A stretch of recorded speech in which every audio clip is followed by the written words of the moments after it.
Hey guys, what's up? This is Russell Babbitt, and this right here is As Far As I Can Tell, episode 13. I have the great Baldini back by popular demand. Baldini, how's it going over in your neck of the woods? Well, the world has changed. Certainly, we've entered new territory with this COVID-19 thing. I guess we're going to get shadow banned just from saying it right at Jump Street. But the world has changed certainly, and so we. It remains to be seen what happens next. But certainly, things are happening. Absolutely. Now, today we're going to talk about flat Earth as well as just a couple other things. Oh my God, it's flat. I don't. With the seemingly flat Earth, the Earth which appears to be flat. And whereas it's all on the table, it could be concave. I don't think it's convex, which would Well, be I consider myself a geometric agnostic, and that is I don't know. But what it does seem is that I can prove that it is not a spinning rock with a radius of 3,959 miles, rotating on its axis every 24 hours, spinning along through space at 660,000 miles an hour around this big giant gas ball in a vacuum, and moving more than 1.5 million miles an hour on 6 different axes. I can pretty much prove that that is not the case. So what else? Whatever else is going on, it seems that it's not that. yes, yes, sir. When did you first look into flat Earth? I imagine you're a pretty heavy thinker. I imagine you had at one point at least looked at it and understood it historically. But I didn't actually look at it, and my reaction to it was similar to most people when I very first saw the first video. Was in the fall, about October of 2014, and it just said something about flat Earth, and I was like, "You're kidding, right?" It's just like, my reaction was just kind of like, "Oh, come on," and I think it was there on my YouTube feed for a couple of days, and finally I was like, "Well, okay, what do you got? Like, what are you trying to say here?" And the video itself was really primarily just a video of a high altitude balloon about 120,000 feet with the dog cam thing on it. And there was a couple of things there that really made me think. The first two things were the specular highlight, that is a hot spot coming from the sun.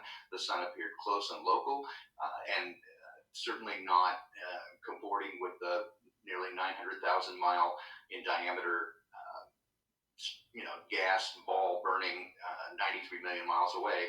And if you have any experience with the diffusion of light and how light propagates, you will know what specular highlights and what hotspots are. But basically, there's a proximity effect that goes on. The inverse square law comes into play, as it does with most things. And you can see if you just take a light source and move it up and down close to a surface, you can see the change in how light diffuses from that. And what I saw was consistent with a close and local sun, and that really boggled my mind. I just thought, well, what is going on here? And the second thing, of course, is that there was no curvature apparent. What it did kind of look like was that maybe there was some curvature, but when you look close, it's really the curvature of the line of sight from left to right, and that got me really confused. So then the next thing I saw, because it was a suggested video, the next thing I saw was a video showing Joshua Nowicki's photograph of Chicago skyline from across the lake, and that was at the distance of more than 60 miles, and that really blew my mind because I immediately understood that that does not comport with the model that we're given of 8 inches per mile squared. In fact, at the time I had to look into what the curvature rate would be, but I knew that it should have been blocked by the horizon. and And that's that Nowicki guy. He's done some great photography, but then when we start looking at the world records of long distance photography, which if they were going to give somebody that and it was based on refraction, they would say world record for long distance photography of a refraction. right, exactly. So yeah, Mount Canigou is the long distance at more than 200 miles. But I hadn't seen that one at the time. But what I did do immediately was start looking into refraction of light and how that works. And the And inverse square law is, pardon me. and the inverse square law is that. Inverse square law has to do with the diffusion of light from a point source, but refraction has to do with when it's Snell's law, and that is when light moves from one medium to another, it has a tendency to bend toward this more dense medium, and so it bends. But what it does not do is go into a curve. It does not curve in the way that it's described by the globe defenders at this time. They're saying basically it curves into what they call 7/6R.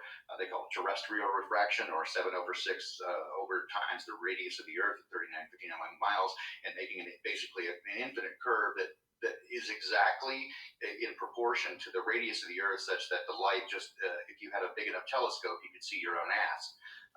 That's preposterous. Light does not travel that way.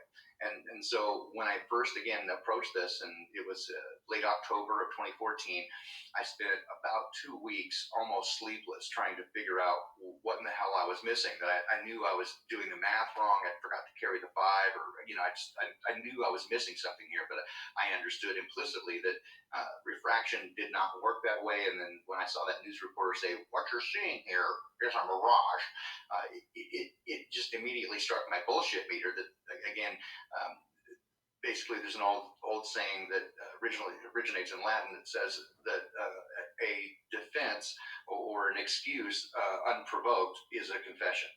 So, Absolutely. If this is a mirage, you don't have to tell us it's a mirage. At least you don't lead with that, or you don't just come out and say, "Hey, this is a mirage." Well, that we weren't even there yet. When nobody asked if it was a mirage, it doesn't look like one. yeah, well, a mirage has certain characteristics to it, and there are, um, 5 different kinds of ways that light can refract, including looming and stooping, where things are appear shorter or taller, stretched a little bit, and these are all characteristics of when light gets distorted, and these are distortions. And so one of the things that you notice about it, whether, like, for example, it's an inferior mirage, or that there's a reflection that comes underneath it, like when you're looking down a road and it looks like there's water, shimmering water there, or a superior mirage in which it appears above it. So the item that you're looking at is usually inverted above it. So that's what happens, for example, when you see a ship off in the distance on a lake or the ocean, and it looks like a copy of the ship is upside down right on top of it. That's a superior mirage. So these are distortions of light, and what you saw in that Nowicki photograph of Chicago that I mentioned a moment ago is that it's perfect. There's no distortion. Everything is in perfect proportion to one another. The only thing that you see is that the bottoms of the buildings appear cut off, and then the argument there, of course, is, well, that's due to the curvature of the Earth. But if it was the curvature of the Earth, when you do the math on it, the basic math is 8 inches per mile squared. That's a simplified method of looking at it. That only works for an arc. 40 miles is 900 feet beneath. Pardon? 40 miles is about 900 feet beneath Sure. the curve. And then in addition to that, when we're talking about 40 miles, the lights at the Cape Hatteras Lighthouse can be seen from 40 miles away. Should be 900 feet below the line of sight. And so this is my question, are they literally trying to tell us that they designed the lighthouse system based on refraction? And how would it work? How would it work? Well, there's a number of things that don't work when you're looking at this. In fact, there's a guy. It's one of Owen Benjamin's followers. Mountain Bear, I think, is his name, and he does different clips. And one of them is called I think Globe Earth Sniper, and he takes into account curvature of the Earth and always misses, right? And takes into account Coriolis Effect and always misses because these things don't appear in the real world. So one of the things again about if light did refract over the horizon, many of the weapon systems in modern military would be obviated. They'd be useless. For example, the Sea Sparrow missile has a targeting system that's a radar lock targeting system. It's pencil thin and it must be line of sight. And it has a range that exceeds 200 miles. Well, clearly that's not possible if there's a curvature the way that we're told. It would have to, and radar doesn't bend, just the way light doesn't bend that way.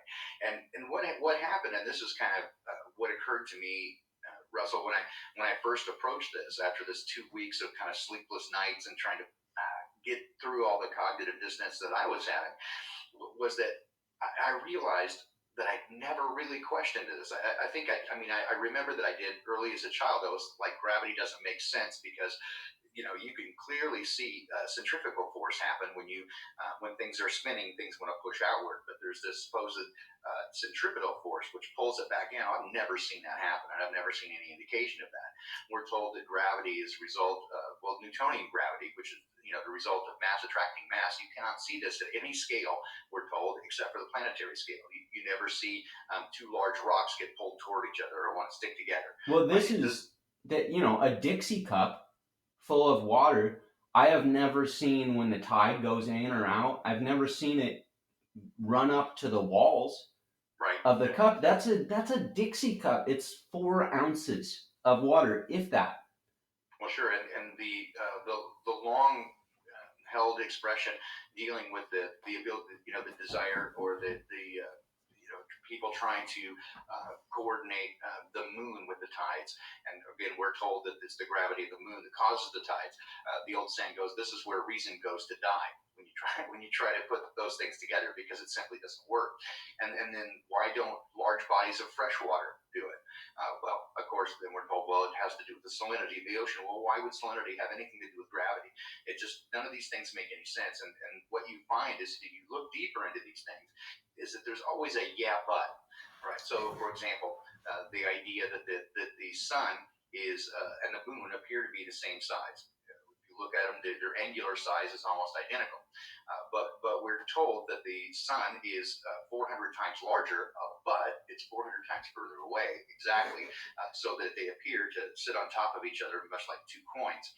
And this is a coincidence that, as you begin to put together and do the probability of it, is beyond comprehension. And that's just one aspect. And then you look at the way that we're told that the moon is tidally locked to the Earth, and that basically means that we never see its dark side as it rotates supposedly around the Earth. It's exactly the same rate, such that we never see it. It always shows us one face all the time. For example, one of the things that occurred to me was that we don't see parallax with the stars, and for example, the North Star, right, is always in the same position. It has been for thousands of years, and this is what navigators have used, mariners have used to navigate over long periods of time for thousands of years. So there's no parallax. The stars don't move in relation to each other or to the Earth that you would normally see with moving objects. And so, but there's an excuse for that, right? And then we get to the idea that, well, if the Earth rotates, on its axis every 24 hours, then even the tilt of this 23.4 degrees, which by the way leaves 66.6 degrees, as you go as you go from the 90-degree vertical there off the axis, well, then that's supposed to account for the lengthening and shortening of days, but that doesn't make any sense. And then as you go around the sun, if we're supposed to be in a 1-year orbit around the sun, shouldn't we then, the stars that we see in the wintertime should be exactly the opposite of what we would see in the summertime? We should be flipped around and looking at a completely different star group, and yet that's not the case. And then we're told, well, that's a result of precession, the wobble, and there's always a yeah, but. Yeah, but so are you? Yeah, but are you saying that? Yeah, but. Are you saying that talking with academia about these logical, sensible things is like me making a logical, sensible suggestion to my ex-girlfriend? Baby, you shouldn't play with fire. It's hot. Yeah, but I mean, it doesn't feel very hot. I mean, this is ridiculous when you get into where the world's foremost experts on a subject get emotional like you're bickering with your wife. Well, you do make a point there, and one of the things that I early on discovered, in fact, during that 2-week period, is I was scratching my head trying to figure out light refraction and why we could see too far. That was one of the first things that grabbed me. And so I asked a friend of mine, and I said, hey, you're a pretty smart guy. Help me figure this out. I'm having trouble with understanding this. And I know that there's something I don't have here. And he's like, what are you talking about? And I said, well, we can see too far. He's like, oh, flat earth. And like the veins in his neck started popping out and his forehead started throbbing and he literally turned red in the face. I thought, what in the hell is going on here? Why is this making this guy just crazy angry? And it had other negative impacts on personal relationships. There was a lot of disappointment there. That I would take this seriously because we do consider it one of the dumbest things out there. And in fact, it has been used over a long period of time. If you want to describe somebody as being a Luddite or, they're so fogey and misguided beliefs of ancient beliefs, you would call them a flat earth.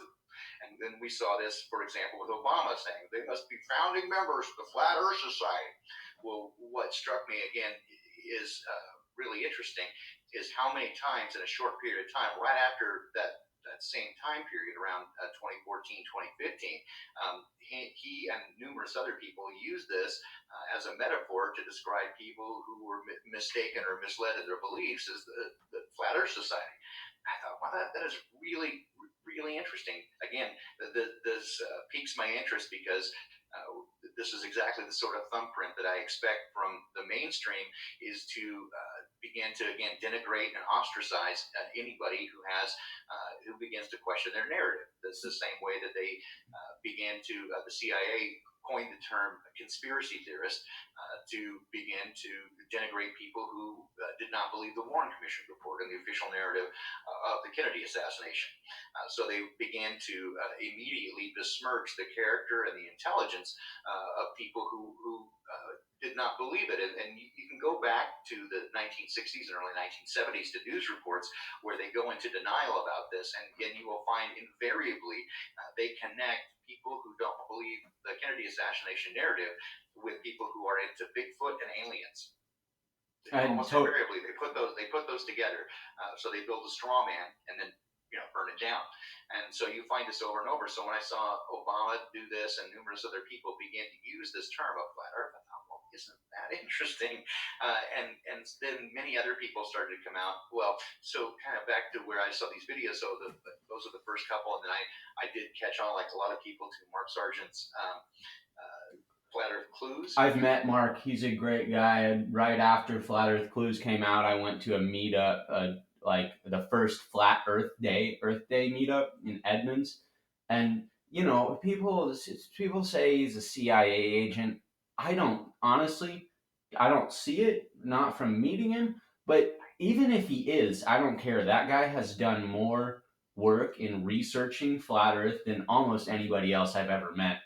He has painstakingly. Interestingly enough, he presented it from a philosophical standpoint that resonated with me.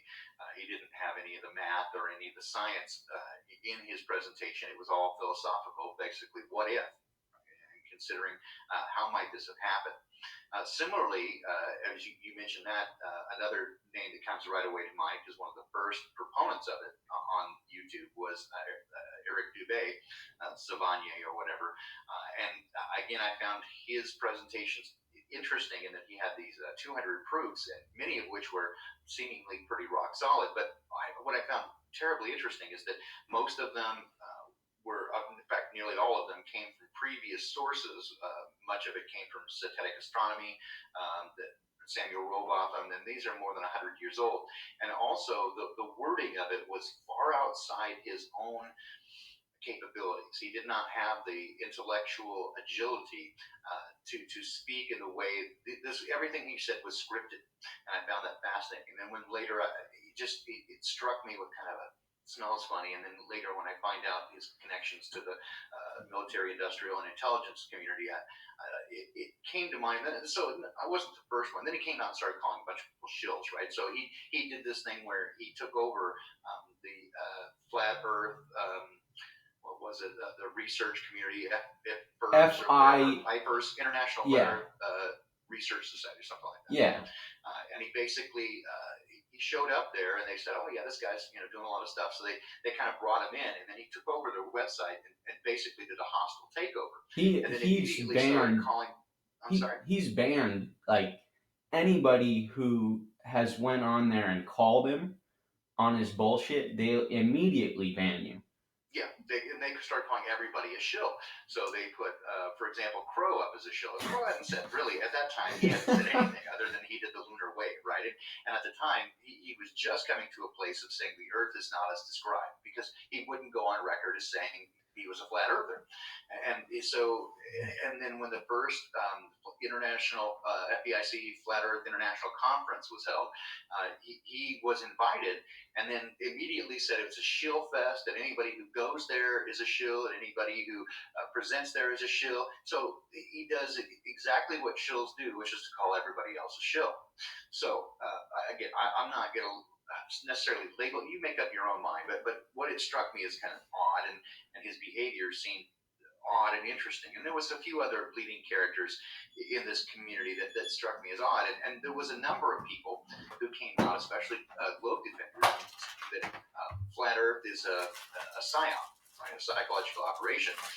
And they presented some evidence to that, and the way that it rolled out. And for example, it kind of started rolling out within the months following, the 2014 release of Crow's lunar wave video.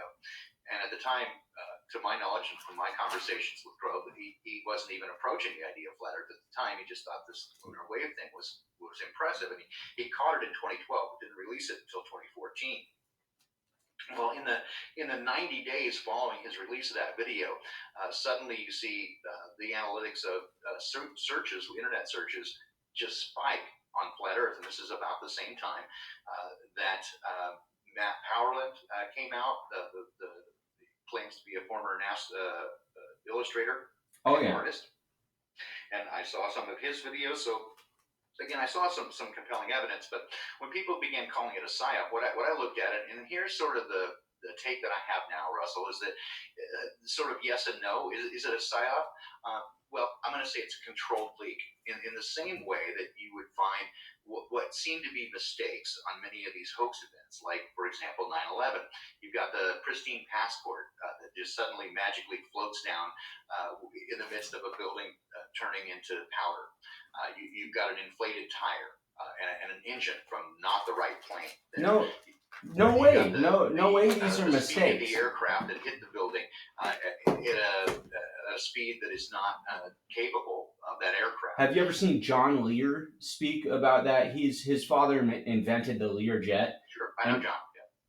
Yeah, and I mean, when you get somebody that's done 50,000 hours in every type of plane possible, and they tell you, "I can't do this. It's not possible."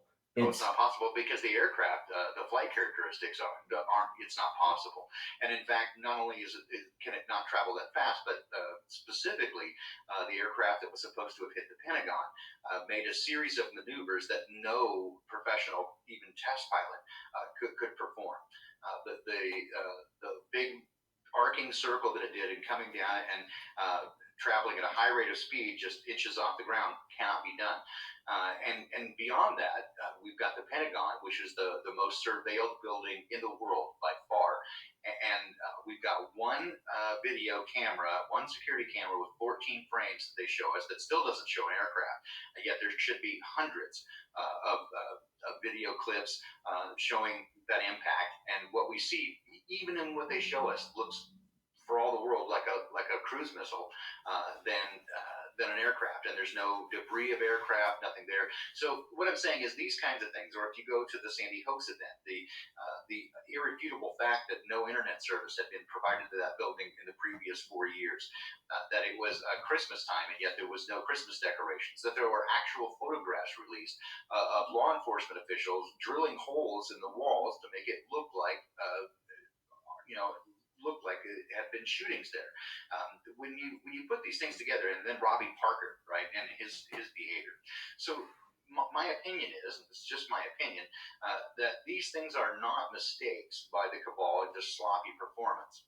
What these are is a sort of litmus test to identify who is going to go along with the narrative who is not. And so it becomes this feedback loop, the same sort of feedback loop that we would see in cybernetics. The idea that you create a situation and then you test it and then come back and revise and review and then retest it. And you create this continuous feedback loop so that you can create a perfect process.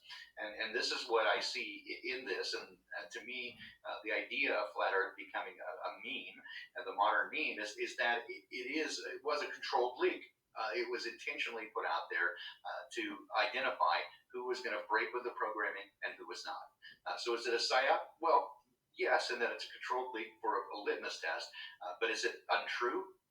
Insofar as I can tell, no. Certainly, again, for me, it broke the programming completely of the spinning spaceball religion. Well, if we go back to things like 9/11, Sandy hoax, these events, clearly they're untrue. Clearly it's false. These things are hoaxes. But as you said, the people, the dark occultists, the cabal, the bad guys, they are not that bad at their jobs. In fact, they're pretty dang excellent at it. So these aren't oversights. It's not, and yeah, that's my opinion. and like you said, these are not mistakes. Yeah. It's likely a checkbox so that they can, when they take the census of the intellectual power of the individuals in America, they can check off and go, okay, well, Russell's not going to take the vaccine, Baldini's not going to take the vaccine, our false flags aren't going to work on them, and sometimes I think that they're going to cull everyone that's a sheep, because I'm like, there's clearly, it seems like they're interested in culling people, but some people will say they're going to kill all the truthers, and I'm just like, I don't know if that's their plan. Well, I see where you're coming from, and that's an interesting thought. I will say I don't necessarily share that with you. I do think that my experience with the intelligence and the law enforcement community is that when they make a move, it's swift and it's certain. So this cybernetic feedback loop is such that when they make this move, that everyone who is a truther, if you will, everyone who does not is not well, I would say, they're divergent, like the movie. If they're divergent and not going along with the narrative, they will be immediately separated from anybody else. We're considered a contagion and an infection, and that we might talk some sense into somebody else. So we'll be immediately separated. In fact, in China, they're doing it by degrees. We see that people just disappear. That may happen here, but certainly when they switch the flip, it is that is going to happen, in my opinion. Again, where it's all speculation at this point. So you might be right, but history. I don't think I am, but I wonder this sometimes. Well, history shows that when there is totalitarian takeover, for example, in Russia, following the revolution there, they do unfortunately kill off all the intellectuals. Same in Germany during World War II. Those are the first to go. You get rid of all the philosophers, intellectuals, academics, anybody who's not on your side. You pick a few who are compromised, who will be out in front and that people will trust, but the rest of them who are perhaps dissident go away, and that is historically true. And I have no reason at this point to believe that this would not be true by orders of magnitude when you're putting it on a full worldwide scale. A large scale, it's only going to be magnified. That's my opinion. Again, I appreciate the thought. It's interesting to wonder about. I mean, if you were really interested in the actual furtherance of humanity, yeah, you would look at it that way. You'd say, okay, we'll take the dumb people out and keep the smart people. But their desire is not for our well-being. It's for power and control.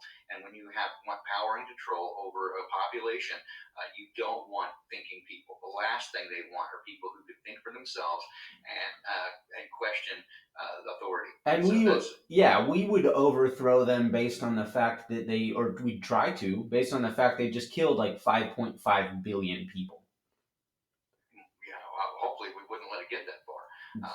But my personal opinion. And again, I don't ever want to be the doom and gloom or fear porn guy, but my personal take on it is that they will. I don't want to say succeed, because it depends on your measure of success there. But they will get what they want in terms of global governance and a one world government, the way that they've always dreamed of. I don't think it's going to end the way that they imagine, but I do think that they will for a while get what they want.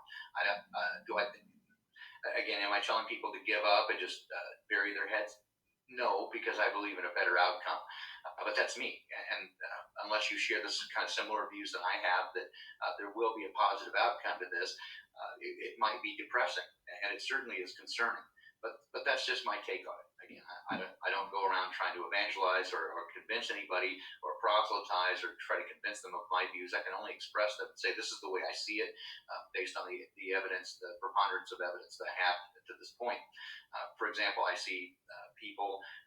There are a bunch of people that I see who are quick to want to poo-poo, because of the history, for example, of religion. They want to poo-poo anything that has to do with the Bible or anything like that, and yet they are comfortable quoting it as an authority.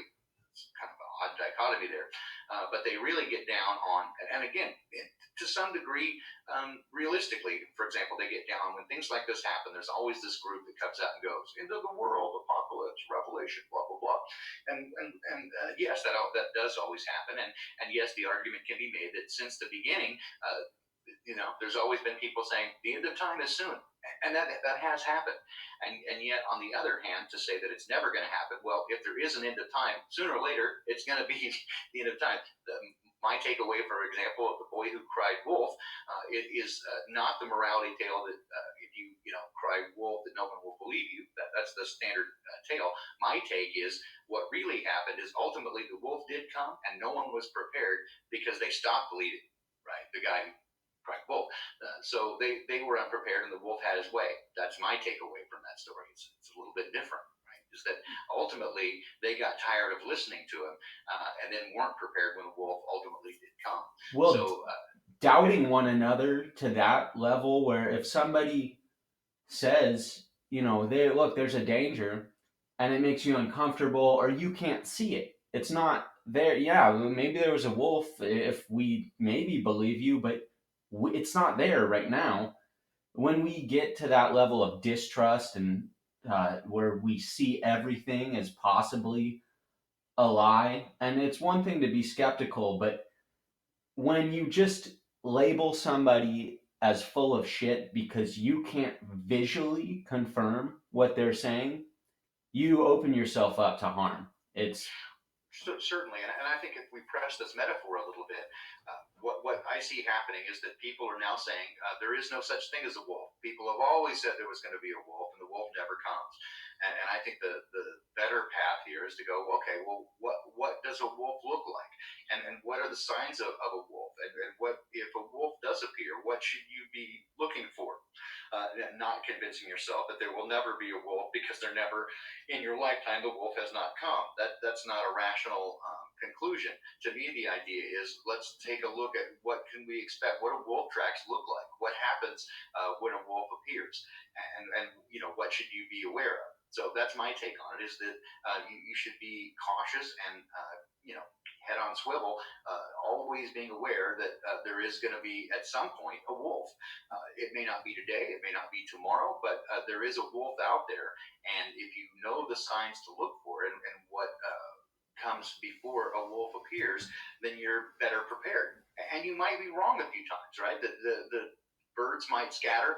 You might see some unrecognized footprints on the ground. You might hear some howling off in the distance, and it might be a pack of wild dogs. It might be something else going on, but you're prepared. Right? So what you don't want to do is, again, going off crying wolf all the time when it's not a wolf.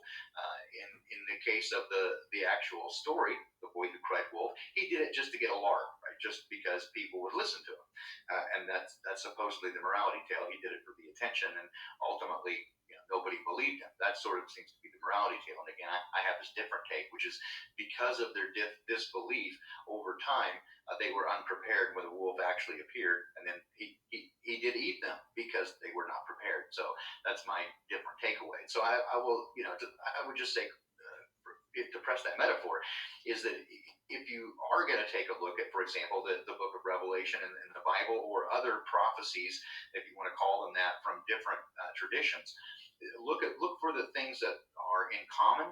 Look for see, one of the problems that I have with people interpreting, for example, the book of Revelation, or much of Scripture, is they want to turn everything into a metaphor, which means that you can interpret it any way you want. You can pull stuff out of your ass, right? So the other day I saw somebody on Facebook who said, he was basically saying that the beast that comes from the bottomless pit. He says, "Oh, well, the bottomless pit is a metaphor for war." Blah blah blah.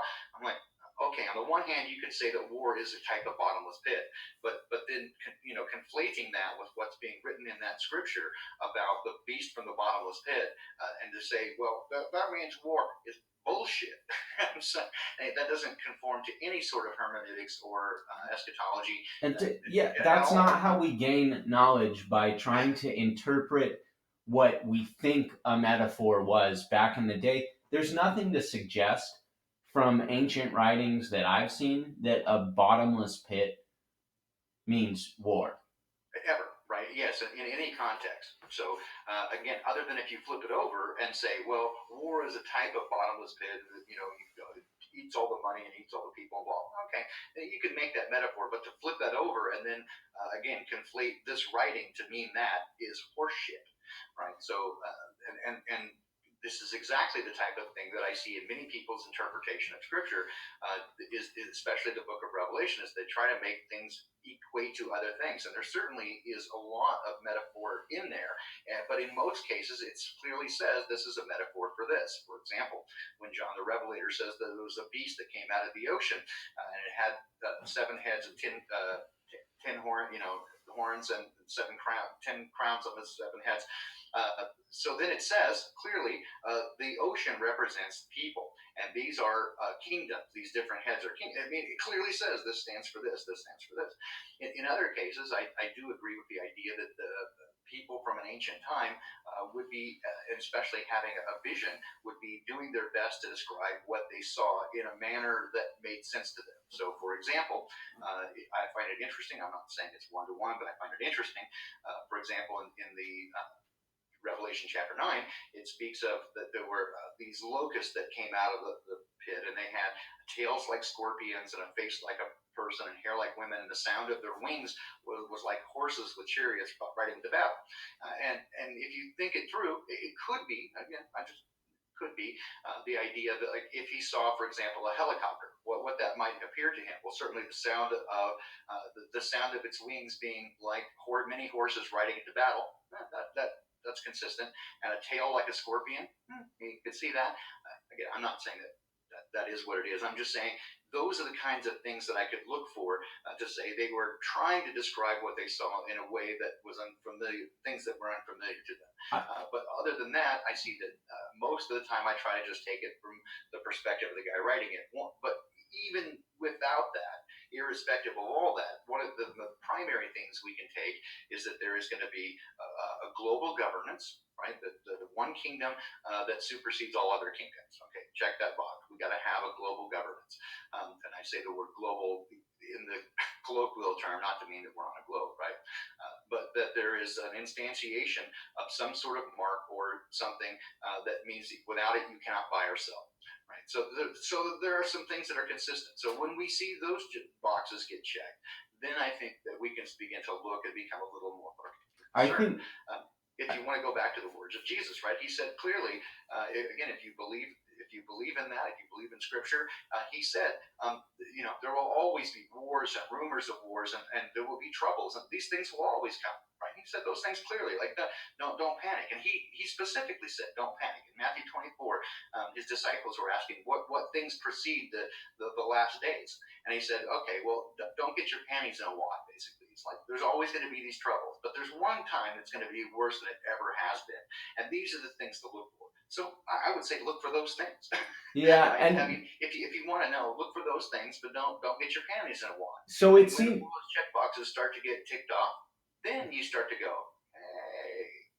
Baldini, it seems to me like Revelation, this is maybe the second or third time they've played this script. The scripture, who wrote that script? The script you're selling. Anyway, not you personally. But it seems like Revelation was fulfilled in 70 AD. And at one point, I did a fair amount of research on this, and I was satisfied that that made sense.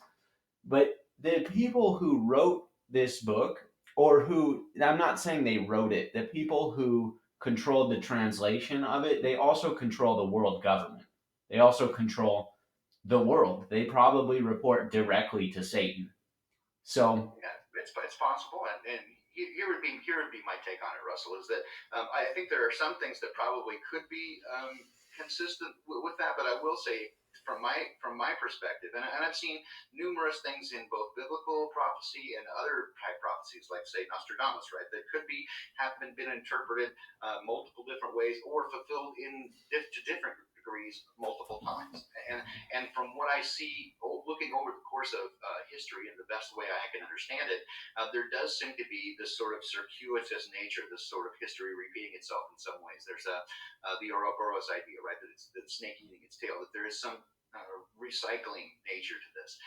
But I can certainly say that from my perspective, you can't have had the entire book of Revelation fulfilled in 70 AD because at the end, we don't have death and hell being thrown into a lake of fire and God coming back to earth and destroying the wicked. this is clearly things not did not happen. this is clearly not a new earth. It's clearly not. This is the old earth. Fulfillment is to be filled, right? Completely fulfillment, to fill fully, and those things did not happen. Now, did some other characteristics happen? Possibly, yes. But again, from my perspective, fulfillment means to fill fully, and those you cannot get. To me, you can't get there. That it was fulfilled at that time. That you're going to see similar characteristics in different kingdoms when people vie for power and control. You could certainly say that even some of those things were fulfilled prior to John having written it. If you go back to Daniel and Nebuchadnezzar, right, that he had a powerful government and these certain things happened that were consistent. And so that's why, for example, Daniel had a very similar vision. It's pertaining to the end time in the 70 weeks. And it does actually go very hand in hand with John the Revelator, that you've got a beast with 7 heads and 10 horns. Well, that's pretty consistent. You have 1,260 days, or 3.5 years, repeated several times from both of those authors. So I think there's some consistency there to look at. But when you get down to interpreting it word for word and literally, I think that again, unless you really know, it's hard to know. But what I would say is just, from my perspective, keep your eyes open for the things that it does say, and then just be aware. I don't think there's any point in running around wearing a sandwich board saying the end is nigh. It might be, and certainly from my perspective, they're more. It's closer now. I mean, there are more check boxes filled than I've ever seen before, or that I've even seen historically. But on the other hand, are they all checked off? Nope. Again, head on swivel. I'm looking at it. I'm looking at it closely. Is it cause for alarm? I wouldn't say alarm is a cause for concern. It's a good idea to be aware. That's all I'm going to say, right? It's like those are the things. So I wouldn't jump on any bandwagon of going, the end is nigh. I would just say the immediate cause for concern is that we're having our rights taken away by every government, and they're pushing closer and closer toward a world government. And I think that we understand the danger in those things. So those things that carry their own inherent dangers, whether or not you believe in any sort of ascension or apocalypse, that those things in and of themselves carry risks that are inherent, that cause danger to humanity. When you let a small group of people have unlimited power and control, things go badly. So that's the things that we want to, if you want to say, fight against or stand against. That's what I stand against, is people having power over others. Me too, buddy. That's where I come from. So here's a big one, and this is something not Marty Leeds, Martin Liedtke over at Flat Earth British. If you guys have not checked that out and you're into mud floods or fake history, Martin is doing like the foremost research and work. His pictures are It's amazing. mind blowing, mind blowing. So is it because he says the Phoenicians may be able to escape the firmament and that they may have opened up windows of heaven to cause a flood? But here's my idea: is it possible space is not entirely fake? Can they get through the firmament? I know the pictures are fake, but if I had completed Tower of Babel technology and that allowed me into the heavens, I would tell the rest of humans a big lie so that the ones that were smart enough to maybe get out there with me would just chalk it all up to nonsense. Because if they get us going space is fake, but they can get into the plasma or up into that firmament, God only knows what's up there. I think that's interesting speculation. Again, I have my take on it, which is that here's how I put it: is that if you go with the description of the um, of the world as is written of in both the Bible and other ancient, not only scriptures but ancient traditions. This idea of sort of a snow globe thing, right, or the world egg. So there would be also not just the top, but an underside to that as well, what we would consider the underworld. And there are, outside this firmament or whatever, that was called the heaven, right? The heavens, and there were multiple layers of heavens, what we might think of as dimensions. So I think that it is plausible, certainly, to consider that there is some sort of doorway or way to pass through what we would call the veil or dimensional portals. I do think that's definitely possible. I think that it does seem plausible, for example, that what we're told is the Milky Way and the Magellanic Cloud there was held by many ancient traditions to be a crack in the sky, and that bad things came from there. And so that does seem like it might be possible that that's sort of what we're looking at is kind of a crack in the firmament where perhaps that's where the floodwaters came during the Great Deluge, and perhaps that this is a place where these beings can pass through or that sort of stuff. So I think it's certainly possible. I'm intrigued by the idea of there's something going on in Antarctica, right? And if truly that is sort of the ring outside at the edge of where the dome is, or whatever. Again, just sheer speculation. I'm not claiming there is one. It seems plausible from the models that I've looked at. It does seem plausible that that's the case, but that would be the very edge that we would see on Earth, right, where the sky touched the ground, literally the horizon. This would be a place, and certainly there's a lot of fascinating, unusual things happening in Antarctica, including many world leaders who have strangely gone there at different times and made interesting comments about it. There's a Masonic lodge established there by Bird, and there's a lot of weird things happening there. So is that potentially a place that they pass back and forth through? Well, there is again, if you want to go truth in the movies, lies in the news, there's all kinds of movies and sci-fi books that indicate that ancient civilizations are either buried or there's a connection to it in Antarctica, or is that the multiple pond theory, where it's the place to pass through to some other place where they have the giants and minotaurs and other things? Who knows? I mean, it's all intriguing, certainly. But my take on it is there a way to pass through? I think that from what I've seen, the idea of magic and opening portals and that there's a pass through has some legitimacy to it. Is that more capable, close to the physical edge of it, where there would be an electromagnetic dome thing? Yeah, possibly. The idea of being able to pass through these interdimensional beings and stuff, it seems plausible to me. I just always say I don't know. In the same way, I'm a geometric agnostic, and in many terms, when it comes to the all everything, Russell, I don't know for sure. I have ideas, and some of them seem more plausible than others, but I wouldn't try to convince anybody of it or push out my idea of a new religion or anything. That just doesn't seem wise. So, what are some problems you see with the flat Earth model?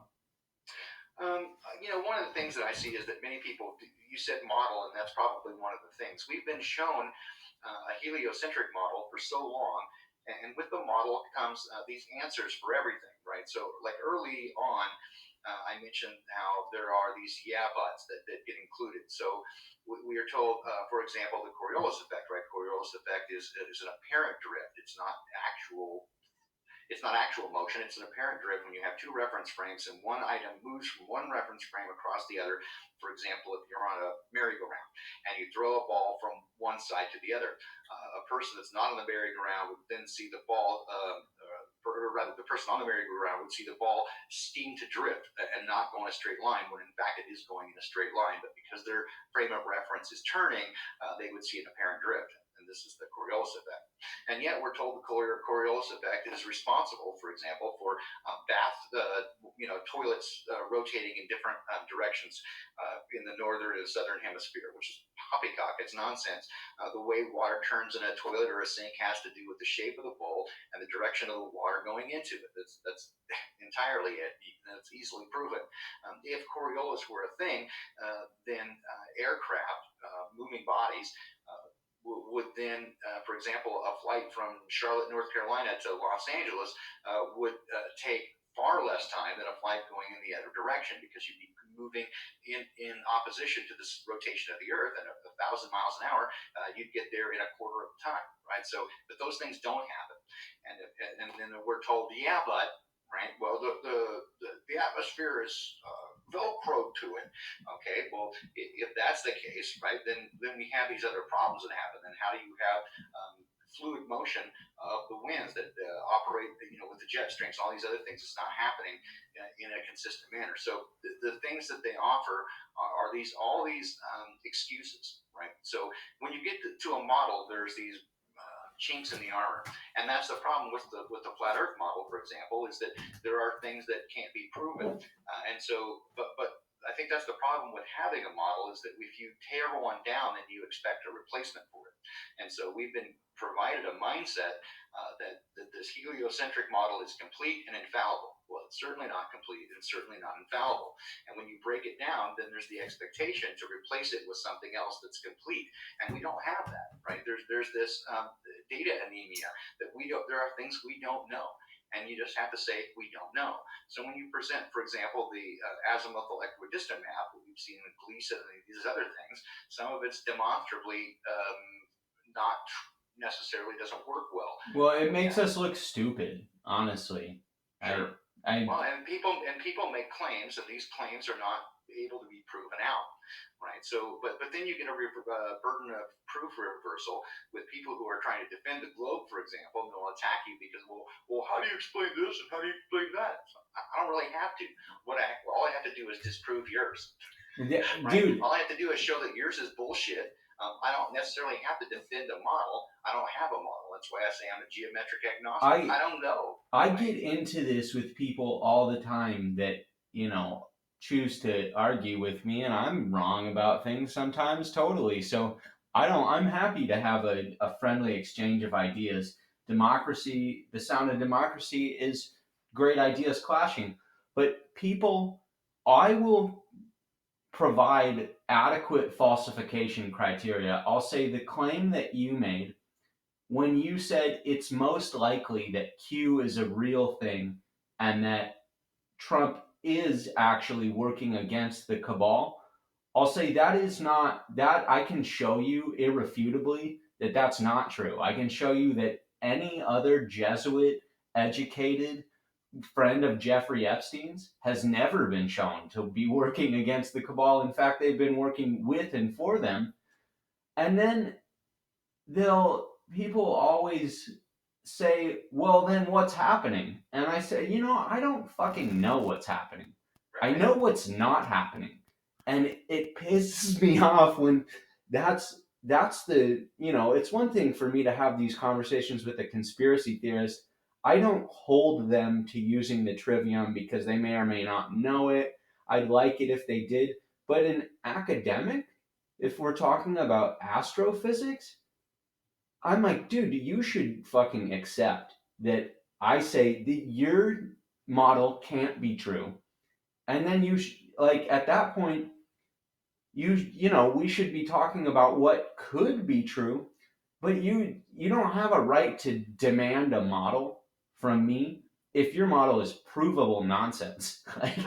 they use that as a defense. And so I just make a quick correction. You said you're talking with a conspiracy theorist, and I don't necessarily accept that label. I'm not a coincidence theorist. A reality analyst, I guess, would There be. you go. I mean, I don't believe in coincidence, and so the things that I see, for example, in this current nonsense with the COVID-19, there are things that don't comport to reality. But you have, the event 201, and they're exactly doing a simulation on exactly this thing 5 months before it happens, and then you have evidence of foreknowledge from Jeff Bezos, a number of other corporate executives, as well as the word of this comes out. And so they not only avoid financial disaster, but they profit on it. This is clear indication of foreknowledge.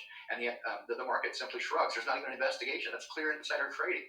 And the market just shrugs because, again, it would tear a hole in this idea of the patina of legitimacy of this whole COVID-19 thing. So those are coincidences that are provably not true. And so that's the angle that I take, Russell, is that I don't necessarily seek out to know the answer to the conspiracy. I'd like to, but what I can do is prove that the current narrative is false.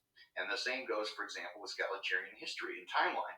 There is almost no way that I can know the true history of mankind. But what I can do is prove that the story that they're telling is bullshit. Because it doesn't comport with what we see around us. And from there you can archaeology find and dendral technology, or dendral chronology proves these things to be not true. So I don't have to know what happened to know what didn't happen. So if I come home and there's somebody dead there with a bloody knife and everything, I don't have to know who did it or why. What I do know is what occurred, and that's a murder.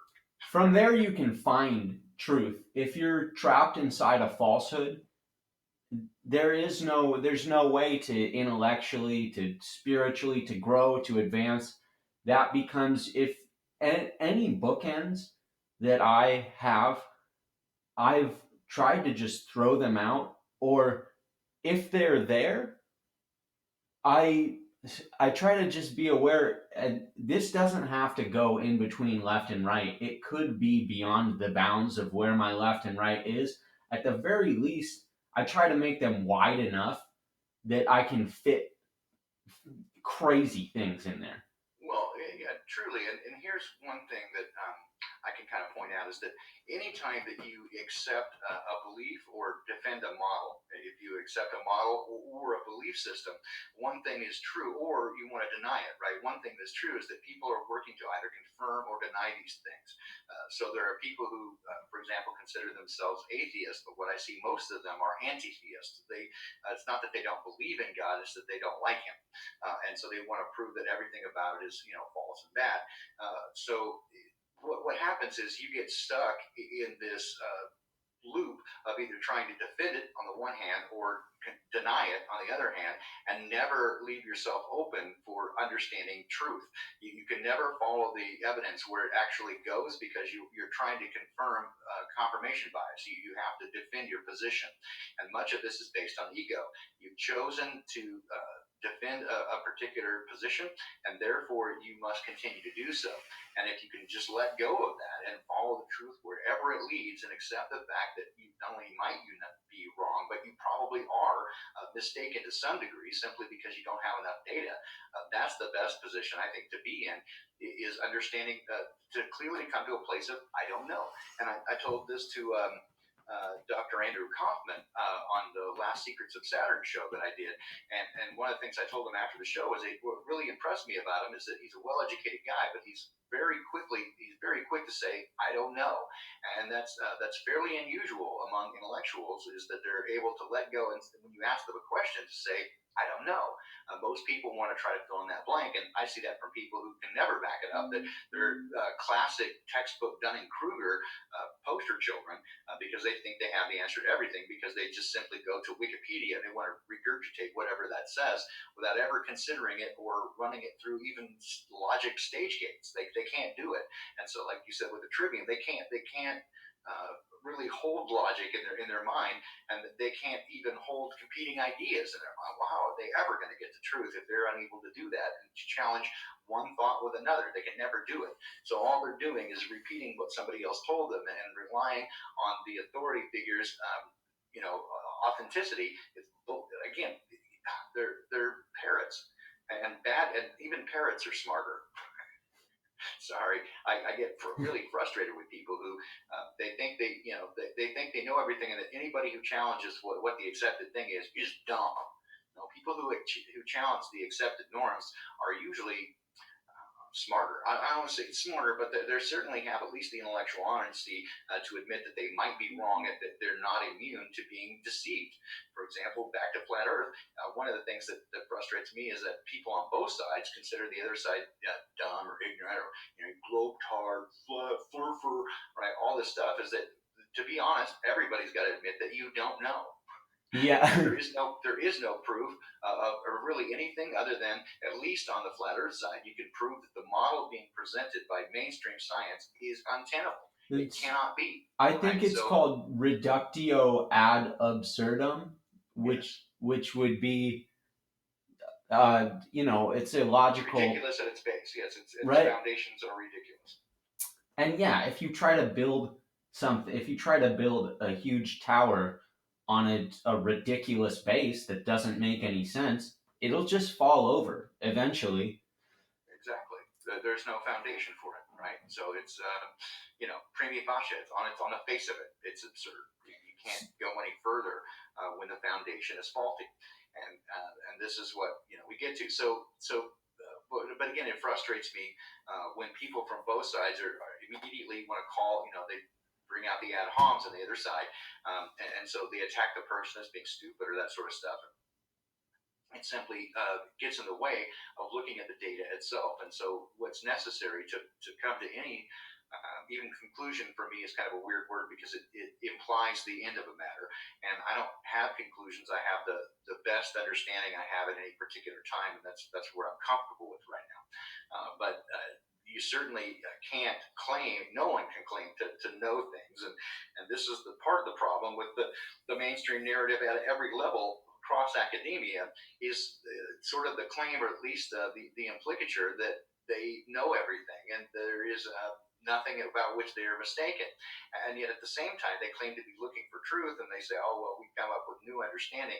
But when you really look even to academia, this is another conversation that Andrew Kaufman and I had after the show, is that part of academia, when you really look into it, they put a lot of jargon around it and they put a lot of specific words in there to keep people out. It works as a barrier to understanding because ultimately, when you really get into every abstract or thesis, ultimately it comes down to this: in a process we don't fully understand. They really don't know anything, and the rest of it really is a scarecrow to keep people out, so they don't know that we don't know bullshit. We don't know anything. And the rest of it becomes a lie. So when they claim that they do, and this is where I say over and over, that absolute certainty is the imminent domain of frauds and fools. If you claim to have absolute certainty of anything, you are either, disingenuous and lying, or you're an idiot. So is Because that is there's that no way. epistemology, the study of knowledge Yeah. and how one gains it? So are you saying that, because like Descartes spoke about this, he spoke about, how does he know anything, and he basically said the only thing I know is that I'm here and that I think therefore I am. right, but he also, he came up with ways of, how do I know what my senses tell me is true? Well, I really don't. That's You really can't be certain. That's true. You can come to again some rational ideas based on the preponderance of evidence. For example, how do I know that you're not a figment of my imagination? Well, you might be. However, you exhibit certain traits and characteristics that sometimes surprise me. Right? All right. So you do something that's sort of unexpected. That would indicate that it's unlikely that these thoughts would randomly appear in my own mind, that I'd create this character who then behaves and had a pre-existence to my getting to know him, and in some cases might cease to be, right? That a friend of mine died eyes or something, right? They no longer exist. Those things indicate that there is some sort of objective reality outside myself, but it's not entirely subjective.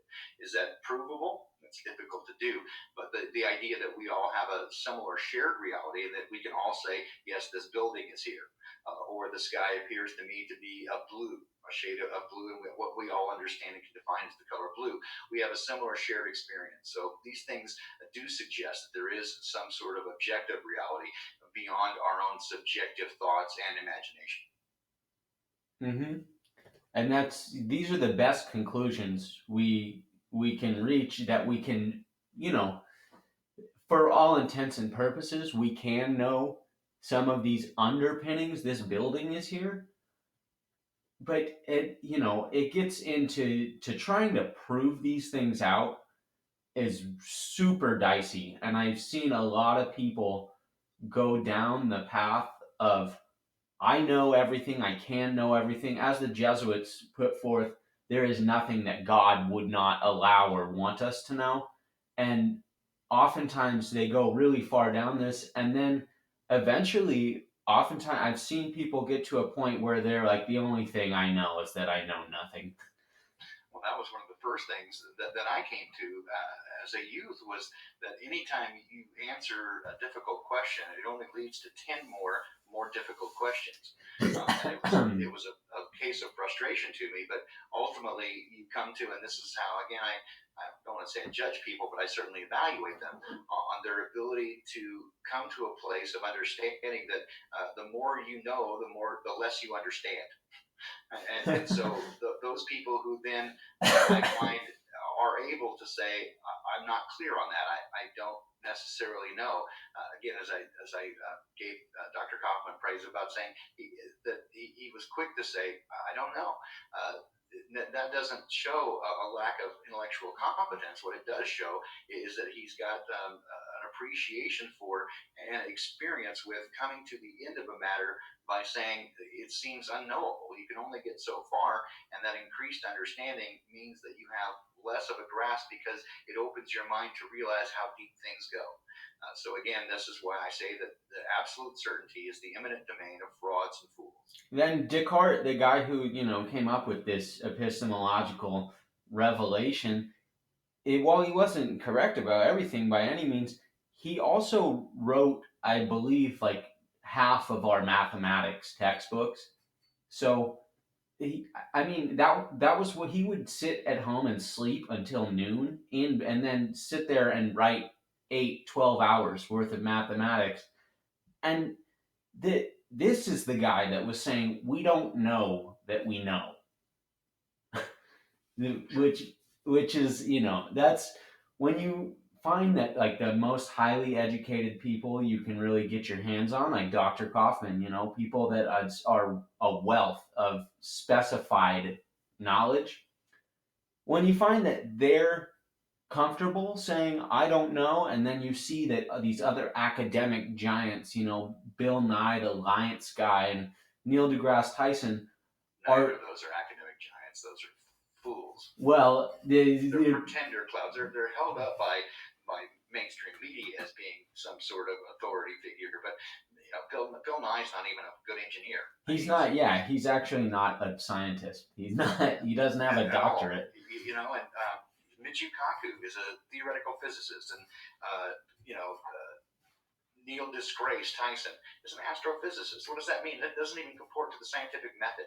He's not even a scientist. And he's a talker. He's an actor, basically. Those guys will not admit when they don't know something.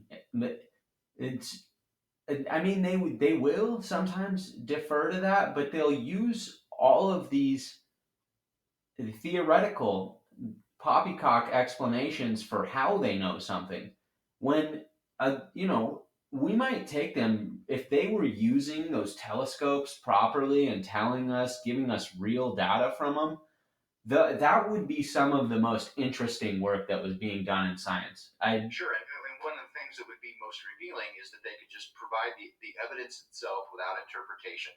And yet they don't do that. And this is true with almost all of academia, is that they don't just leave the data out there for you to interpret yourself. It always comes with caveats and their own interpretations, so they tell you what it means. And this is exactly what you find even in the modern news cycle, is that they don't just provide the information, they tell you what to think about it and they interpret it for you. And that should be an immediate sign to anybody that you're being handled. When people are going to, they don't give you the information, they start to tell you immediately what to think about it before they've even given you any information. And it's very telling when that happens. And so whether that's in your personal life, if I say, hey Russell, what are you doing today? You go, well, I was thinking, because I have this fascination with, okay, that's not part of the question, right? The question is, what are you doing? Well, so I talked to Bob the other day, and okay, so again, you're avoiding the question, right? You're trying to immediately establish a position, and that tells me that you're not willing to give up the information. Hey, Russell, how much money's in your bank account? Well, I saw this TV the other day I kind of wanted, and Yeah. I like this video game. See, now you're starting to justify and make excuses. You're not telling me the information. And that's very telling when you ask for information and you get excuses or you get explanations rather than the data. These are That should be a clue. these are masterfully speaking Masons doing confessions.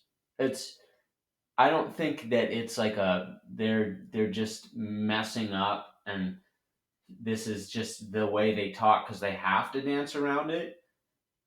Well, maybe to some extent it is, but they know how to talk so that they reveal their hand, but it's in such a covert way. It's incredibly hard for the average Joe. Even for me, I don't, I'm not a Mason. I don't know exactly how this stuff is done, but I've paid enough attention that sometimes I can pick up on it, and I'm always like, gosh, man, it's complicated, but these guys are good at it.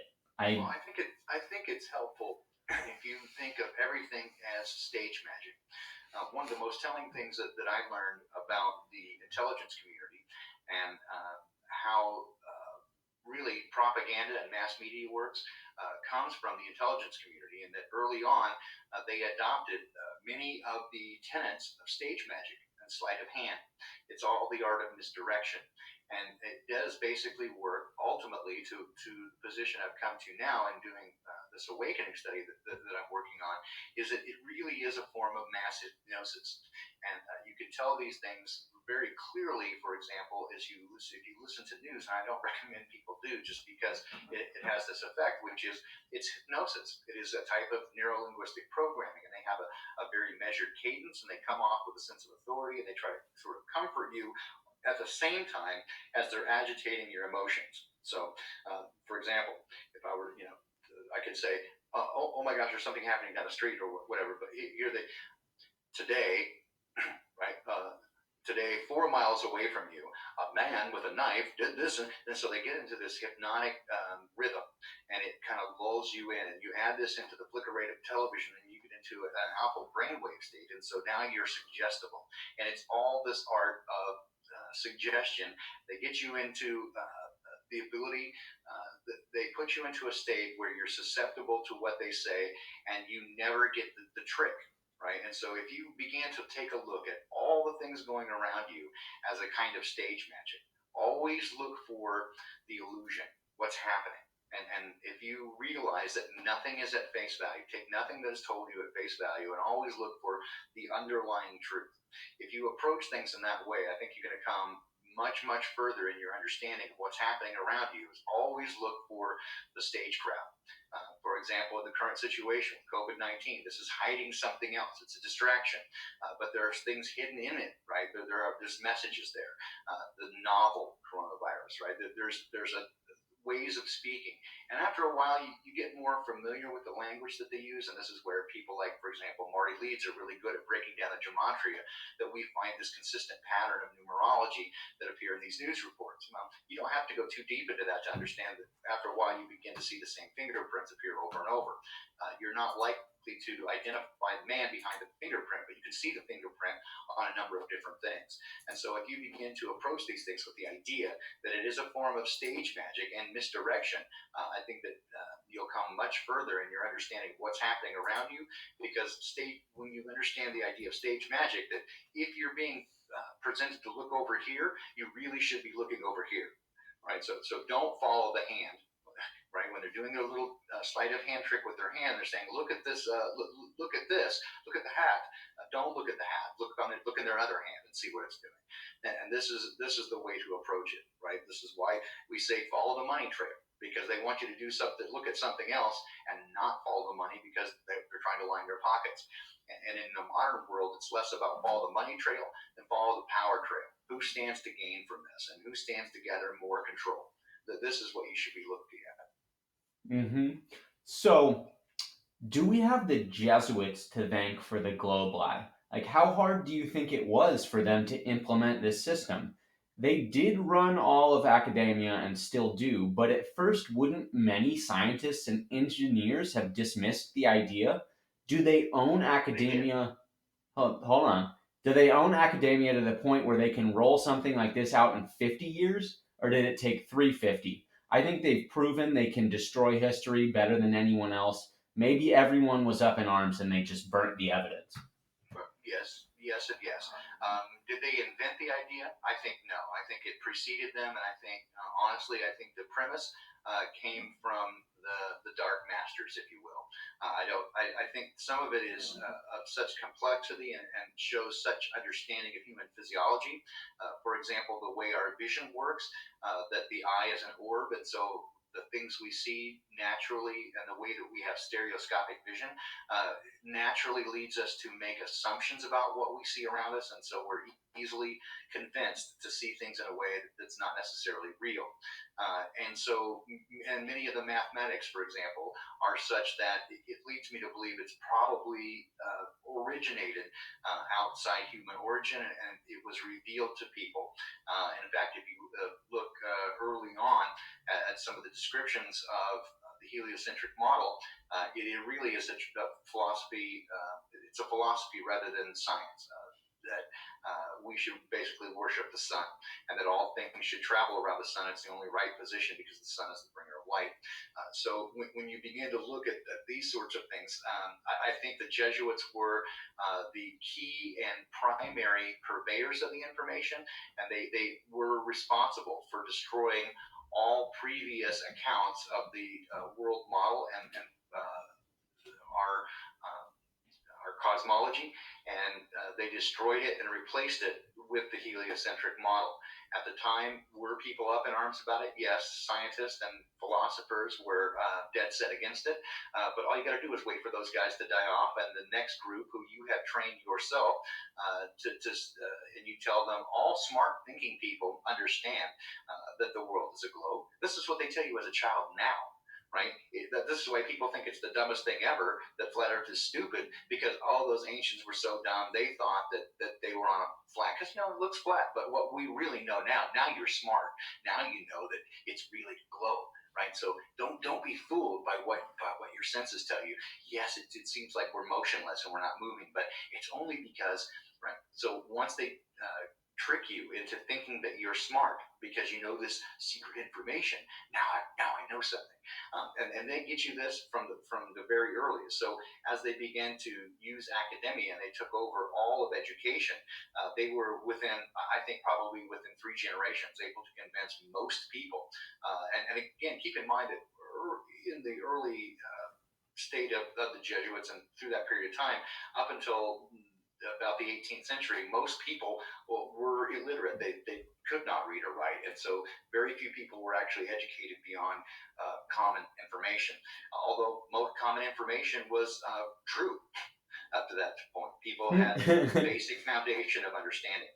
But the educated, and I have the air quotes here, the educated people were given more philosophy and ways of thinking because they were thought that they were going to lead and rule, and so they presented these ideas. So I think we do have the Jesuits in association with the Benedictine monks, who replaced all of previous history, including our cosmology, replaced it with a new heliocentric model.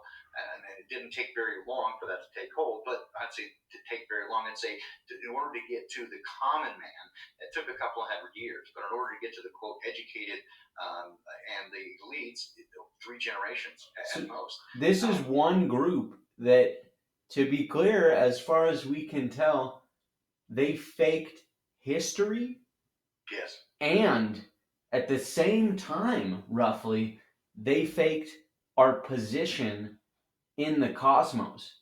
They pulled off two of the biggest hoaxes ever. Well, I think I would add this third one. They also changed our understanding of ourself and our relationship with our Creator, and they twisted that around. So rather than being having a benevolent Creator who loves us and created us to be a joyful, interactive part of existence, he became a bad guy, a despot who was angry and basically ran around with like a spiritual radar gun, waiting to write you a ticket and throw you into hell.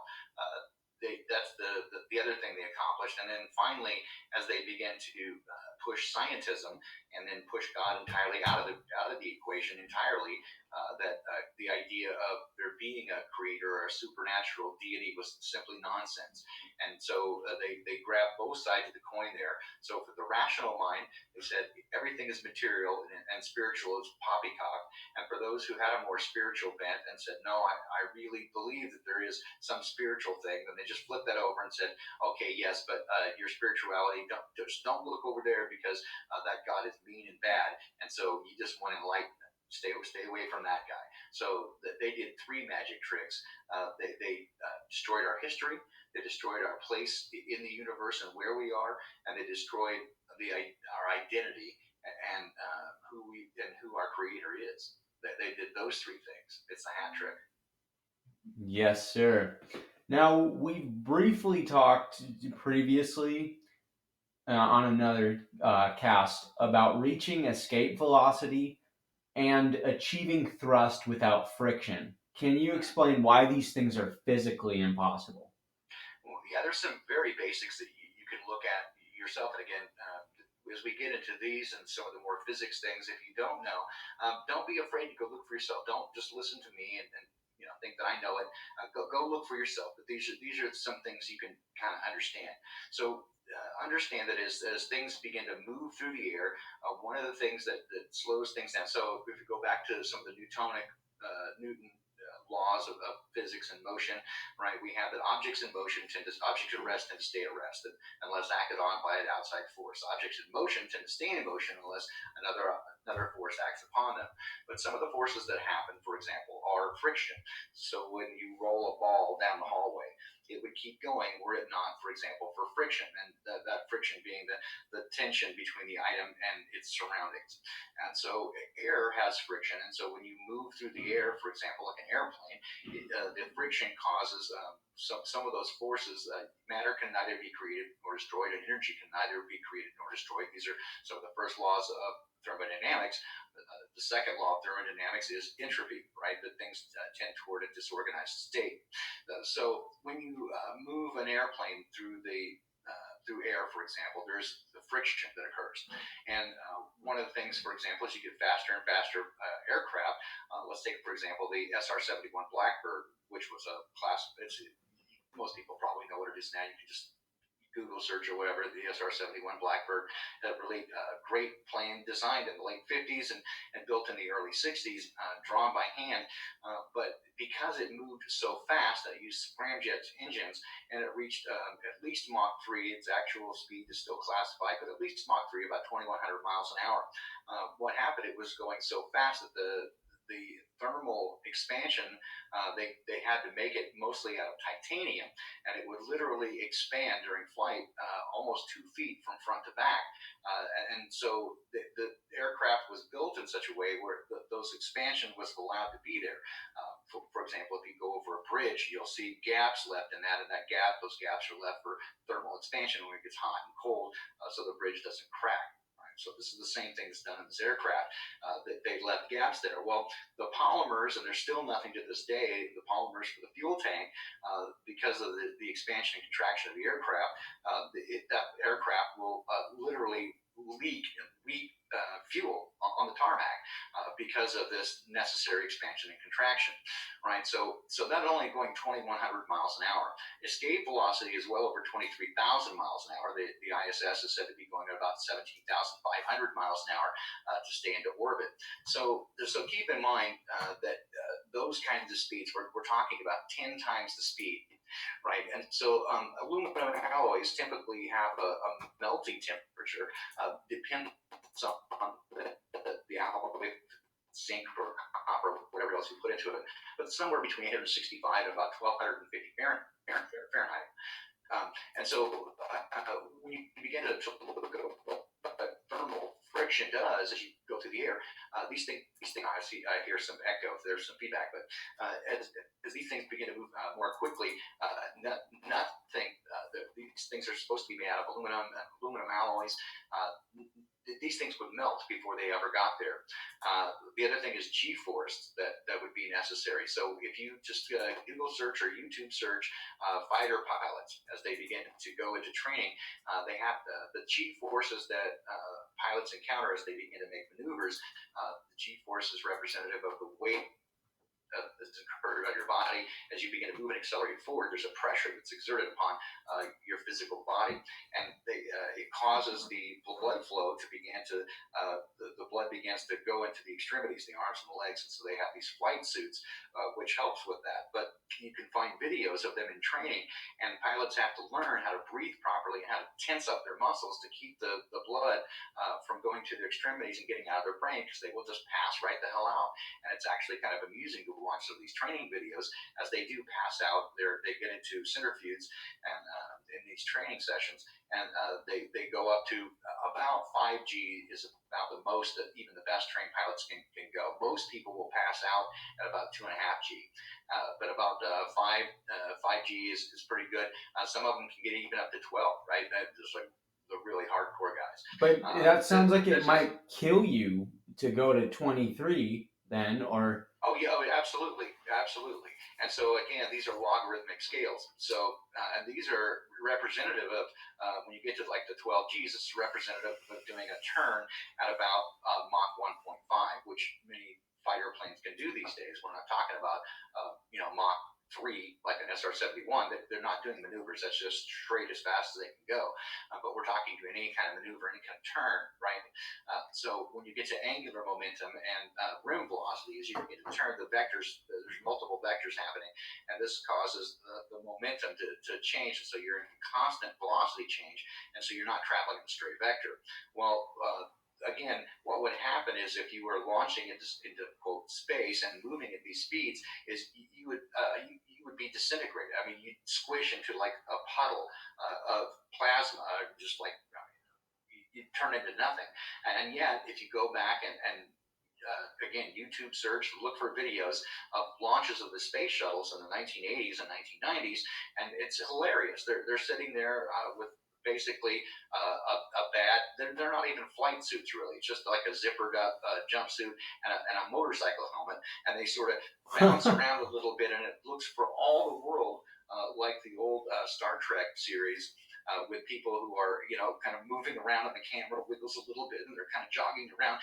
They're not even in coordination with one another. So if you watch them sort of bouncing around, you can tell they're just kind of doing it on. I mean, at least they could have put them in a simulator that actually jiggled them, right? They're just sort of doing it. It's hilariously bad, and yet we believe it.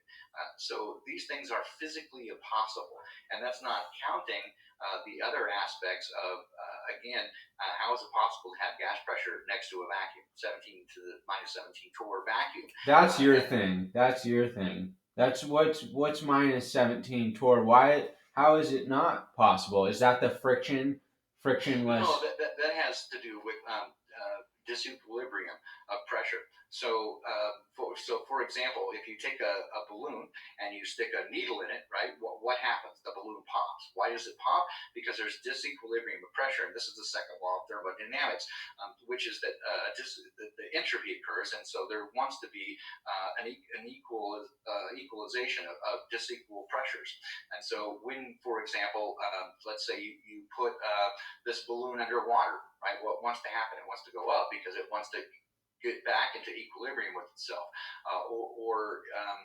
The reason that, for example, submarines have to be built to a certain, they have all these gaskets and sealed, and they have a certain pressure that they can maintain. As you go underwater, the pressure increases because of the weight of the water, but this disequilibrium is only 4 or 5 atmospheres, right? So it's only a small, comparatively small disequilibrium. When you do a vacuum, okay, so the biggest vacuum room, vacuum chamber that I know of is in Ohio, and it is owned by NASA, and it's about 60 some feet tall and about 100 feet across. But the exterior walls are 5 foot thick of concrete, and it has a 2 foot thick steel door with these amazing gaskets on it, and it can only get to about 10 to the -5 torr, right? And that's not even close. I mean, we're talking orders of magnitude here, not just not just a straight line, but a logarithmic curve here. And so it's exponential growth when you get to different levels of torr there. So this is the best we can do in creating a vacuum here on Earth. Requires these huge concrete walls and these giant steel doors, and yet this is orders of magnitude less disequilibrium than we're told is happening in space. So how can you have a pressurized environment of 14.7 psi next to this zero pressure environment, almost zero pressure? The disequilibrium wants to pop out and explode basically. You can do a quick YouTube search for rail car implosion vacuum. Just put those search terms in, and what you'll see is that, again, this is not even reaching this torr level. Torr is a measure of vacuum when you get down to very, very, very low pressure. But it's only just about 3 or 4 atmospheres of, again, the same kind of disequilibrium that you would see going in a submarine down to about 300 meters.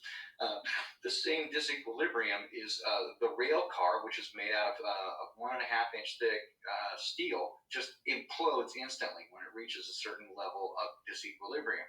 And this is exactly what would happen if you had a pressurized container, a tin can, in quote unquote space. And especially if you go back to the supposed moon landings, we're told that the LEM lander had an exterior shell was basically about 3 coats of aluminum foil. That if you weren't careful, you could stick your finger right through it.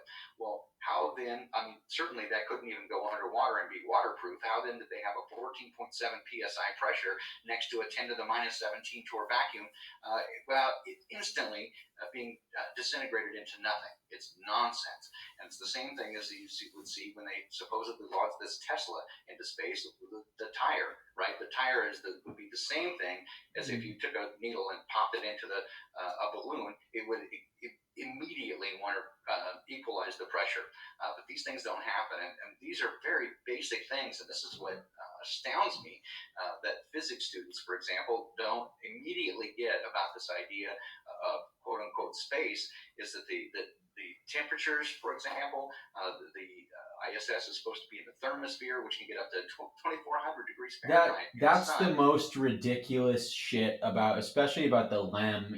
Now I could see, okay, well, they have this really advanced AC technology, which I do not think is advanced enough to deal with 500-degree temperatures. But when you get into the LEM and the moon missions, every single melting point of any of the metals that we know, which they could have built this thing out of, and specifically the ones that they say they built it out of, it's anywhere from like 250 to like 1,000 degrees lower than what the supposed temperature is. Yeah, it's preposterous. Like one of the highest melting temperatures, for example, is tungsten at like 3,400 degrees Celsius, or about just a little over 6,000 degrees Fahrenheit. But tungsten is not the right tensile strength. The material strength isn't such that it could be shaped in those ways. And so they're dealing with things again more like aluminum and that sort of stuff. Again, you could get into cadmium or ormium that are again at about the 5,000 degree Fahrenheit, but those don't have the material physical strength to be shaped into anything that's usable in that way. So what we're talking about, and then again, if we're talking the difference between the sun side, where there's supposed to be radiated temperatures from the sun, again in the 2400 plus degrees range, to the cold side, which is about 1400 degrees negative, right? So we're talking about almost a 4,000 degree swing between them, between the sun side and the cold side. Well, then that would be just like on one side of you to the other side. It's impossible. And then you get the idea of like, oh, you've got a pressurized suit. You're going to do this EVA or extravehicular activity and get out there and space at a suit. Again, if you had any pressure in the suit and then again a vacuum next to you, what would happen, of course, is that the gloves would be, everything would be pushing outward, be trying to correct this disequilibrium. You couldn't move anything, especially move your fingers in a glove. I mean, again, it would just it would explode. And when I say explodes, it's because the pressure around you is less, and the suit has pressure in it. It would just immediately all the seams would come open. You couldn't have zippers. It's nonsense. And the only pressure training that they did and simulations that they did before the Apollo missions, again, were only a couple because again the suits couldn't take it. They can't be completely airtight. And so the guy was in a pressure chamber, and immediately what happens is when you lower the pressure, water begins to boil on its own, just literally begins to boil. And this guy immediately, the air in his blood began to boil. It began to get air pockets in his blood. The saliva in his mouth began to boil, and he instantly passed out, and he almost died. And that was, again, many orders of magnitude of pressure differential less than what we see in space. So it is this pressure disequilibrium that the second law of thermodynamics doesn't allow for. And so when we say, how can there be pressure next to the vacuum, this is because we have, while we have a pressure gradient, in other words, as you go up in altitude, the air pressure becomes less and less and less. Gas pressure still requires a container. Otherwise, there is no pressure. Press upon press. So we measure gas pressure through Boyle's law, which basically has to do with air, with the pressure and the temperature, and they're directly related. And so pressure is measured by the motion of the chemical, the molecules pressing against the outside of a container. That's how it's measured. It's pressing against something. Well, if there's nothing to press against, what's it going to do? And again, this equilibrium requires that the gas would immediately fill the space. So if space is a infinite vacuum, there is no possible way you can have any pressure. There's no air to press against, but there's no walls. That's what I'm saying. It requires the necessary antecedent for gas pressure is a container, right? And so not just Earth having, and so they say, well, gravity, but again, if you look into that, it doesn't match because Newtonian gravity has long since, over 100 years ago, Einstein with the theory of relativity said that it wasn't mass attracting mass, which is what Newtonian gravity is supposed to be, but rather a curvature of space-time that disequal mass. So you have concentrations of mass, and when it becomes a large enough mass, it creates a curvature in space-time, a depression in space-time, and so that's what it's an effect of this curvature. But here's the problem: is that if the sun is supposed to be a hydrogen gas burning in a fission state, well then, okay, what about Jupiter, which is supposed to be a gas giant planet? How can gas, again, exist in a vacuum without a container? It's bullshit. Everything they tell us is bullshit. It breaks the laws of physics. And even doing planetary orbits and Kepler's third law is bullshit because we can't even do a three-body problem because when you have supposedly orbits and gravitational forces acting upon each other, once you begin to introduce these different dynamics and variances into them, you have to recalculate all that. You can't even do a three-body problem. It's nonsense. It becomes unpredictable. You are being lied to in so many different ways, and the only thing that they have is appeal to authority because we said so. It's bullshit. Yes, it is. Here's the thing, Russell, gets to me. This is when I go all the way back to the beginning of our conversation, is that what was shocking to me when I first started to look into all this is that I had never really questioned this, other than, again, as a child and going back and trying to understand centrifugal force versus centripetal force and gravity and that sort of stuff, what I realized is I'd never really questioned any of these things. And when you sit down and think about it, even for a few minutes, it's just like you just go, "Oh my God, I can't believe it." I didn't even think about it, right? You just accept it. I mean, I didn't accept the moon landings for a lot of different reasons since late '80s, early '90s.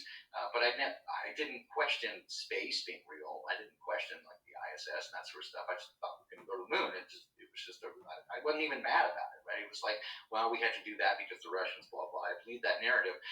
Now I was just stunned that I just accepted what I was told because we were told that you get taught it and you learn it and you move on. And when you really begin to question it, and for me, I think this was one of the key turning points in me understanding that everything we've been taught is bullshit. Down to this is when I really started looking into history being a fraud. I knew that Middle Ages history was bullshit because of the way that was put together. And again, I just thought it was the Jesuits. But what I better understand is the entire history of everything. We could have 1,000 years missing or added. We don't know. We don't know what's going on. We don't know how old where we live is. We don't know what happened prior to us being here, other than maybe the last couple hundred years. We don't really know because people die, and when they die, everything gets taken away. We don't know, and that was hard for me to come to because I'm a person who needs to understand. I have a real, like, even physical sense of needing to understand the narrative, the story. Things have to make sense. And I found myself suddenly in a world where everything that I thought I knew was wrong. But once I came to a place of comfort with that and comfortable in saying, I don't know, I think everything got a little bit easier. Other than relationships, right? So relationships with people who don't share those same views can be difficult because it seems to upset them far more than it upsets me. I'm okay with it, and I understand why you think the way you do because you trust in that story. I don't, but it makes them mad. How could you believe that? Why do you gotta be? Like, why does it upset you so much? Why do you care what I think? It shouldn't matter. But for me, everything becomes a little bit easier because I just know that it's all nonsense, and I get to look for myself and decide for myself what I think is true and not true, and I think I'm doing okay with that. I think so too. Now, here's a classic question. How much wood could a woodchuck chuck if a woodchuck could chuck wood? Well, Chuck says that he's got wood, and oh, sorry, that's only in the morning. Yeah, I don't know why did the chicken cross the road? Because his dick was stuck in a rooster. No, well, that's Oh. why did the pervert cross the road? Because his dick Oh. was stuck in a chicken. Oh, okay. That's And right. you know the difference between kinky and erotic? Erotic Ooh. is when you use a feather, and kinky is when you use the whole chicken. Oh, damn, son. That's a good one. Sorry about that. That's great. That's people have been asking that I incorporate more More comedy into humor. the podcast. More Well, there you go. There's your comedic levity for the day. more chicken fucking. More chicken fucking jokes. Who is your That's favorite? foul. Who is your favorite FE? Oh, damn, that was great. Who is your favorite FE researcher? That's a great question. Well, I like Crow for a lot of reasons, but he's not really flat earth. But what I like is that he just questions things. He doesn't necessarily come to conclusions. Although I don't agree with him on everything. In fact, there's some areas I disagree wildly with, but doesn't keep me from being friends with him because again, I'm friends with all kinds of people with different thoughts. Totally. In terms of straight flat earth research, I like Jaronism. Jaron, although he doesn't care much for me for some reason. I don't know why it is, but whatever. I mean, no, that's okay. I mean, we never personally met. I was on a show briefly, but there's no accounting for poor taste. That's okay. Right, yeah. It doesn't mean he's like. It just means he just doesn't know cool people, or he just doesn't like the way you look. Maybe he's jelly, but yeah, it's that smooth top I got going. No, I mean, again, I'm not serious about it. Jaron's great though. But I like I like his attitude, and Again, he's willing to say he doesn't know. Again, I disagree with him in some areas, but I like his temerity and that he's been at it for a long time, and he really put up with a lot of hostility when he first started. So there's that. I kind of liked Mark Sargent early on, but then he sort of, again, I guess this is personal taste, but he kind of got, from my perspective, into where it was all about sort of Mark Sargent, and I understand it, right? You let your ego sort of take over, and when I listened to his show for a while, it's sort of, he doesn't listen to the people, he likes to hear himself talk. That's my take on it. But so there's a lot of them that I like. One of the, I mean, I wouldn't call him a flat Earth researcher. I just say researcher. I like Russian vids. I mean, when I first listened to him, I thought he was a nut job.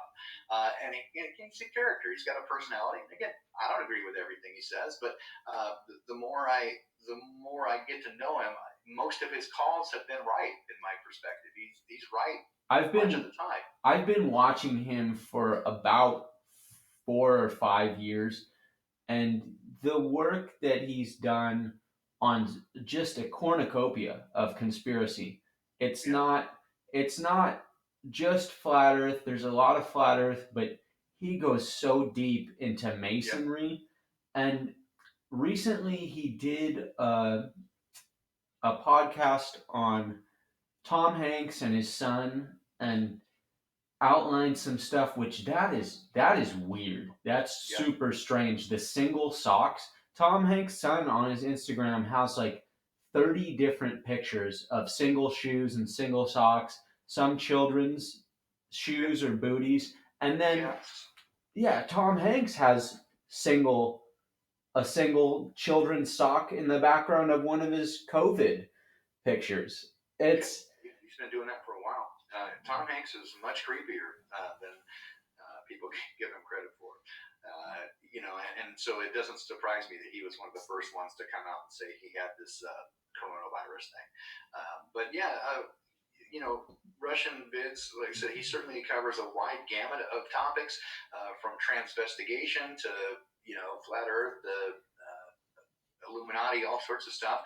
And again, if there was any knock I had against him, it's just that he makes claims of fact that are I would say his opinion. And I only wish that people would be more upfront about saying this is my opinion.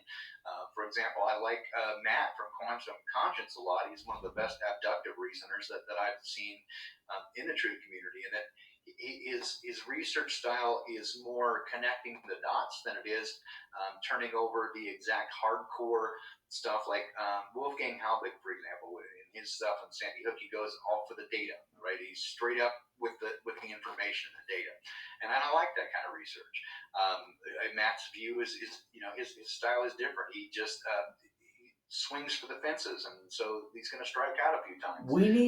We need both of them. The thing that I find in the conspiracy community is that if you get somebody like Matt to draft the plays, to say, look, maybe it really does seem, then you get somebody like Wolfgang can go in and pull all these data points and extrapolate it and say, look, and Wolfgang, he will make statements of fact, while Matt doesn't need to and pretty much won't.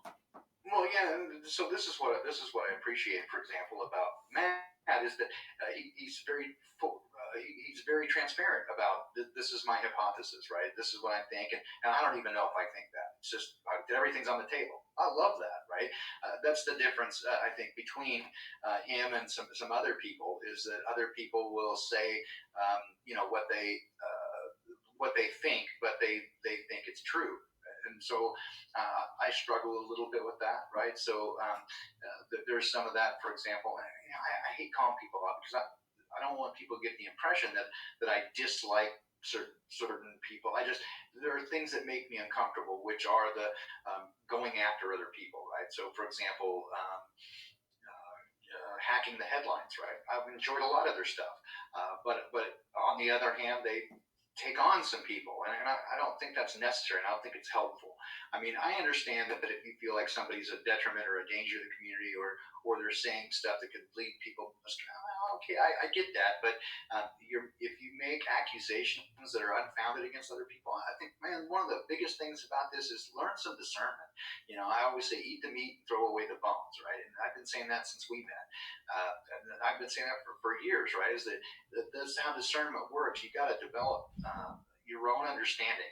And if you just accept anything that I say or anything that you say and throw away one set of beliefs for another without doing the research or understanding yourself and having your own thoughts on it, you're no better off. In fact, perhaps worse off because you're going with, you're putting yourself in a position to be ostracized by the mainstream because you left their view, so you get kicked out of the cult. But on the other hand, you don't really know for yourself where you're at on this stuff. So I see a lot of that in the truth community where people don't really. It's just like I found, for example, in Christian churches, is that most people who sit in the pews have no idea what's in the Bible. They don't know what they believe. Just whatever my pastor says, my church, that's what I'm into, right? So they trust in somebody else's trust, and I have a big problem with that. So I'm the same way. I have a big problem with people who follow along these cult of personalities, right? So you had people who were the Patricia Steer followers, right? And so everything she said was great, perfect, and then they got all weirded out when Antonia Subaretz and her had their thing. And it's like, I don't care. I don't really care about the personalities, and this is why, for example, some people I don't listen to is anything from Bam Mag True, any of his multiple channels, is he just goes after people. For about a year, he would just copy everything Russian Vids did, and then say he did it first, and what a horrible person Russian Vids is. Like, what's your Yeah. point? That's the only thing he did was attack Russian Vids. Like, what the hell? If that's all, if those are the only truths you're exposing, or if you've got a lot of those truths where you're exposing other people in the truth community, that you're making accusations and lobbying people to have an issue with this person, unless Yep. you can, like, if you can show me Alex Jones, or if you can show me Eric Dubay, then I'm like, okay, you've stated your claim and there's merit to it. I will take this under advisement.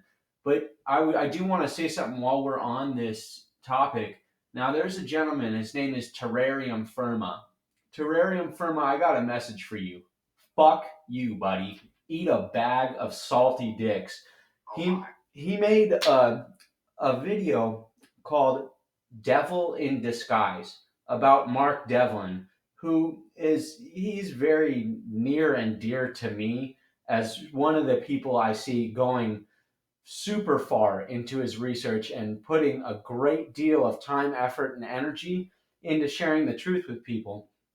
And so he said that Devlin is 100% for sure a Tavistock agent. He said that he's a Mason, a Satanist, and he said that, they're mocking us with his name. He called Crow a Mason as well, and 777, using all this poppycock. I was 33 years old once. Does that mean I'm a Mason? But and this is what he said. They're mocking us with his last name. It's like Devil. And I spoke with Mark and I said, I don't, have you seen this? This guy is, this is what he's saying. And I said, I think he's probably high on crack or something, but what do you think? And Mark was like, it's anybody who wants to investigate me. There's always been an open invitation, dig as deep as you want. And he was like, his research skill sucks because he doesn't realize that Devlin is an Anglicization of the Gaelic Odiablain. And I mean, this dude could have fucking contacted Mark, or he could No, have. they won't, right? And this is the same sort of stuff that I see again in these communities. I've seen back and forth between. Again, I kind of hate using names, but you make examples and you could avoid their names and it just makes it unclear and obtuse. But for example, back and forth between, for example, Nathan Oakley, I listen to Flat Earth Debate quite a bit. I don't necessarily like his style in some respects. I don't like that he has to call people names and be a dick. I really don't like the style of Quantum Eraser. His information is pretty solid, but his behavior is infantile, and that they get back and forth with Bob Nodell of Globebusters. Again, I don't dislike Bob. I think he's kind of full of himself, right? Yeah. But these ego things back and forth, right? So that's unnecessary, and so I tend to avoid people who are emotionally immature. And I see that when I see people who they might be bright, but they're very full of themselves and emotionally, immature, and they get in these ego wars, and I don't see that as helpful in any way whatsoever. And so when people go on the attack, so for example, and again, I regret that I'm using names here, but it's just for examples, and I'm not taking on any of these people. I'm just saying these are things that I observed. Is Dino Dell, right? And he early on was one of the first sort of Christian pastors who embraced flat Earth and said, yes, it's a biblical thing. And so I thought, good on you that you're standing up for that. But right away he gets into attacking Jaron, right? And look, again, I don't agree with Jaron on everything, and Jaron is definitely he's definitely hostile toward Christianity. But I understand why, right? From his background, I understand why a lot of people are hostile toward it, because the Catholic Church did a lot of bad things. Now, I think it's not very bright to conflate the Catholic Church with the message of Jesus Christ. Right? I don't even think Christianity as a religion is very representative of the teaching of Jesus. Now, that's a different topic, yeah, okay. So Jaron is kind of hostile toward that whole thing. But then come out and say, oh, he's a Satanist and his wife's a witch and all this stuff. It's nonsense, right? I mean, it's garbage. There's that feedback again, but or delay. But It's better now. yeah, in any case, I don't dig any of that stuff. And I guess I could be accused of it by saying these things, but I'm just pointing out these are things that have happened. These are I'm not matters. calling anybody names or anything. I'm just saying these are things that have absolutely happened. You can go find them yourself.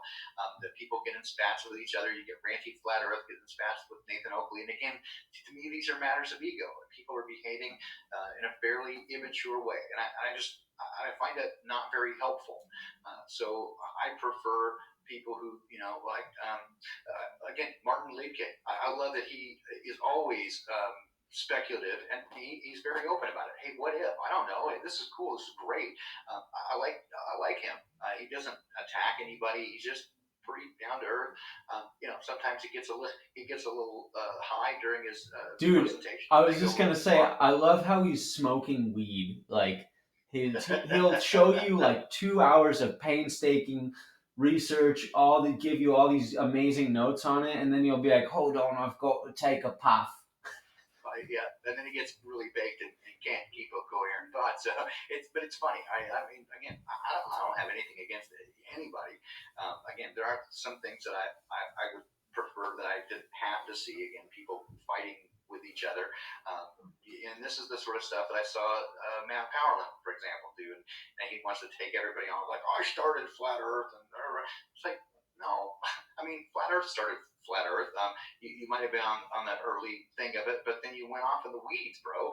And nobody can say that. Yeah, you can't deny that you didn't go off in the weeds, right? So whatever, just own it and move on, right? I mean, I don't consider myself a flat Earth researcher, as I said from the outset. I'm geometric agnostic. Right. All I do know is that after my research and a considerable amount of it, I can definitely disprove the heliocentric model, right? And that's enough for me. Yeah, so, I'm not a flat earther anymore. There was a point in which I identified myself like that. I'm with Matt, I'm a NASA lies about everything guy. That's, it's not the same thing, and I think people when you get into these camps, when you get into flat earth camp or globe earth camp, it's easier to start drinking haterade. That is what's served at the local flat earth meeting is haterade, and it's all they ask you to spit it on the globe tards, and the fact is that's then we're just doing what they're doing. So I'm gonna ask, and you get the same thing from so some of the truth channels, for example. Truth is stranger than fiction, right?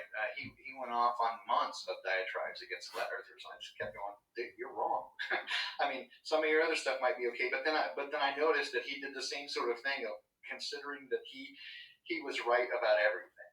right? And his opinion was truth, and I have a problem with that. So again, I'm not trying to call him out as being bad. I'm just saying those are the types of things that I think are just unhelpful when people do that. On the other hand, I've seen some channels, and I won't mention names because some people are friends that agree with everybody. I don't think you can agree with everybody and be genuine about that. You can be nice to people, and I will certainly entertain anybody's ideas, but I don't agree with everybody. I don't agree with you on everything. I don't even agree with everything that I say. Right? Yeah. I mean, I might say it because I think it or I've had thoughts about it, or I consider it, but that doesn't mean I think it's right. I think about it. Right? So, but I don't think you can agree with everybody and be genuine about that. So, I've seen a couple of those places as well, and people who are entirely self-promoting. I'm like, that's not helpful. That there's no truth in that, right? That's not what we're here for. So, and this is frankly why I have avoided doing a podcast for the longest time. Is I didn't want to get it caught up in any of that stuff, right? I just wanted to offer the information as I thought it helpful. I avoided it for a long time. I just gave research to people, didn't say anything. You don't have to credit me. Just this is the stuff I found. And finally, when I got together with Crow and Jason Lindgren, they wanted me to be on Sean. So I was like, sure, I'll do that, and didn't even offer my real name, right? Just because I know it's not about me, right? It's like I want people to be comfortable with the information and the message rather than the messenger. It's like this stuff sort of here's things you can take or leave. I don't really care, but here's an opportunity to think about it in a different way. And so, I kind of go back and forth between research and philosophy, right? Here's the hardcore research, and this is the data, and then here's the philosophical side or the abductive reasoning side. So I kind of, tend toward both, and I have, my ideas about things, but that doesn't mean I expect anybody to agree with me, or neither do I need to put it out there as being the truth. I just that's why I find it, even the name, the Truth Movement or Truth Seeker, or whatever. I mean, that's what I'm looking after is to try to get to the truth. But I don't think that I'm the sole arbiter of it, or that that I necessarily have it. I just look for research and try to find areas of truth where I can, and things that seem more likely than others, and areas of danger to avoid. So, if I can be helpful and help people with that, super great. But I do feel like now is the time that I do need to start getting some cast up, because things are moving at an increasing pace, and there are things that we should be paying attention to. So, I got held up in my very first attempt, and I put together this really nice long presentation. It was really edited nice, and then had trouble uploading it. And it's just like everything fell apart, and now I'm all kind of embarrassed about it. But like I said, I'm just gonna keep plugging on and do the best I can in helping people out, and get the information where I can. So yeah. Anyway, didn't Okay. need to go off on that No, tangent so much, but that's all good. You're good. Now, Baldini, I'm gonna ask you one more question, but first I'd like to take two guesses at your name. The the first one is Haywood Jablomi. well, in my younger days, I did go by Haywood Jabloni, but no, I'm just kidding. No, that sucks.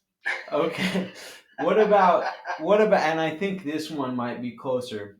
Oliver Closeoff. Now, see, that's it comes with a twist. No, actually, my name is Rick, but the P is silent. Oh man. All right, So, Rick.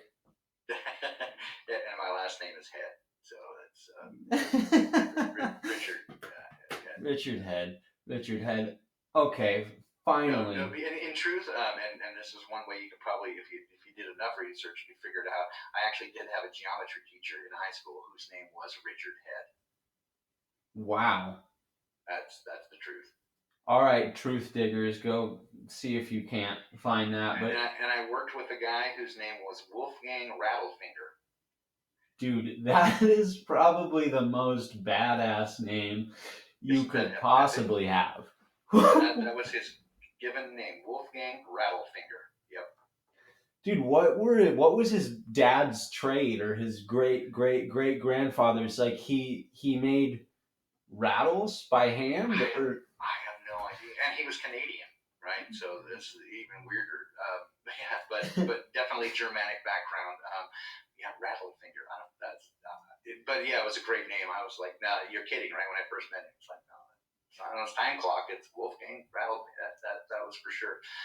That's legit. Anyway. interesting. So All right. So oh, you have more. You have more questions just because I am going to have to run here a, pretty soon. a I single got one, things to do. a single one. Is that all right? Yeah. No, that's perfect. Oh, Baldini, master of money markets and father figure of the Forex. What can you tell us about Mexican beer plague insider trading? Oh, you want to know about that? Well, yeah, I briefly mentioned it earlier, and I think this is one of the key indicators if you want to show people that this thing is not what we're being told it is, right? That there is some ample evidence of what we call insider trading, and this is acknowledged by the mainstream press. In fact, there's an article from let's see, where is it? TNW, thenextweb.com, and it starts out. This is the opening. David Canellis wrote the article, and it starts off in this the opening paragraph, the opening sentence. In news that should hardly surprise anyone, those in charge of the U.S.'s biggest companies dumped billions of dollars worth of shares in the stock market just before it crashed. Say what? Okay. The next sentence. Top execs of public U.S. companies sold roughly $9.2 billion worth of shares in their own companies between the start of February and the end of last week, according to the Wall Street Journal. So here's the next sentence. Thousands of insiders reportedly made similar moves. More than 150 executives and officers each sold at least $1 million in company stock during February and March after selling no stock at all in the previous year. And not to be not stopping there, there were at least 30 senators who, after a meeting in January, all sold off stock and not only avoided losing money in the initial rounds of panic selling on Wall Street, but then made money because they were able to buy it back on pennies on the dollar. So Jeff Bezos sold nearly $4.1 billion worth of stock in just 11 days, and this was in January. This was, again, before these reports started coming out, according to SEC filings, when he had sold in the previous 30 months almost none.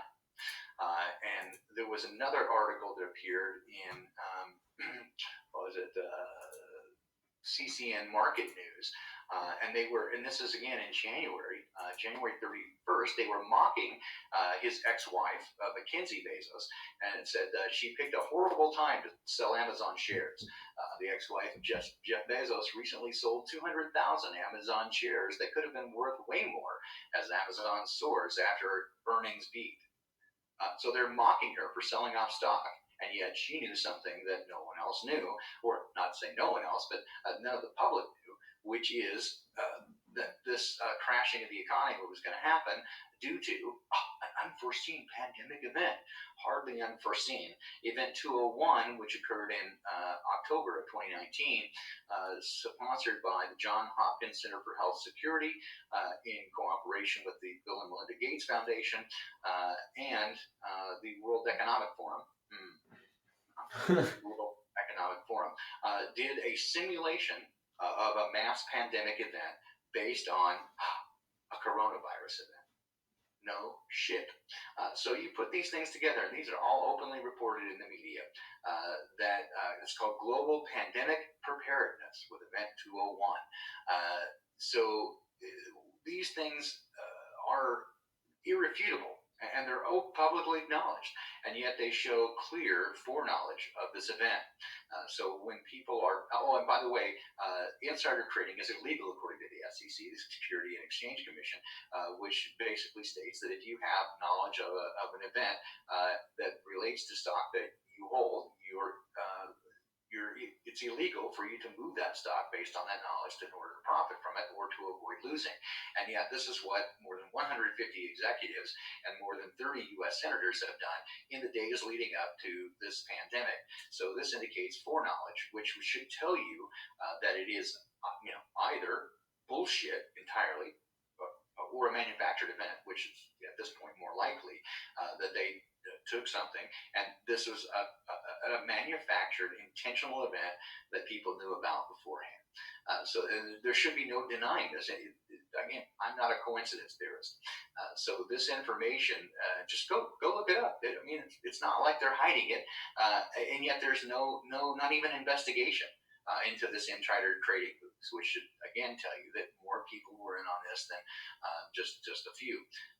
This is clearly, from my perspective, they're removing even the premise of being hidden. It's a sprint toward the finish. There's an Arizona senator or representative, and she sold like $1.7 million or something worth of stock, and got caught. A couple people got caught off in stock that are in the Senate or Congress. Now, she was found to have made two buys on that same day, and one of them was for Citrex or one of these drugs that they're using to treat coronavirus. It's just in our faces. It's like because all this stuff, they know this will come out or it could, but they aren't afraid to carry out these financial maneuvers in order. That's what I'm saying is that they've removed any pretense of it being even hidden. They believe that they can do it with impunity, and that we're incapable of doing anything to stop it. It's even being reported on the news, and they own the news. They're telling you in your face, and this is the thing that really burns me about this whole coronavirus thing, is that this is basically at its bottom level the common cold. Okay, it's a new strain of the common cold. Okay, fine, but it has very low mortality rate, far less than some other things like hantavirus and these other things, which some of them are up to 80%. This is about 3.2% mortality rate, and almost only people who are otherwise compromised, older people or people who already have respiratory issues.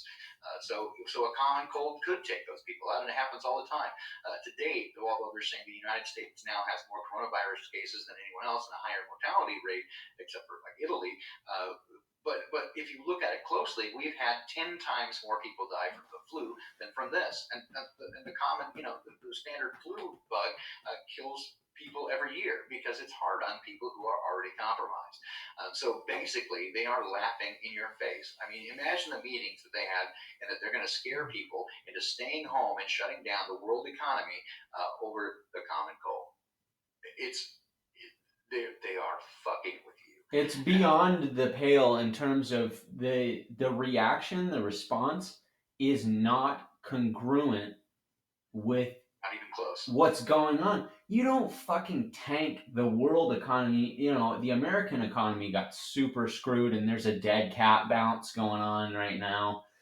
But the world economy was fucked by this. It's completely been, everything has been screwed off, and we'll be lucky if we ever get it back to anywhere near what it was. And this is, again, as we said at the outset, this is very similar to the 9/11 events in that this has inexorably changed the world. It's not ever going to be the way that it was before this.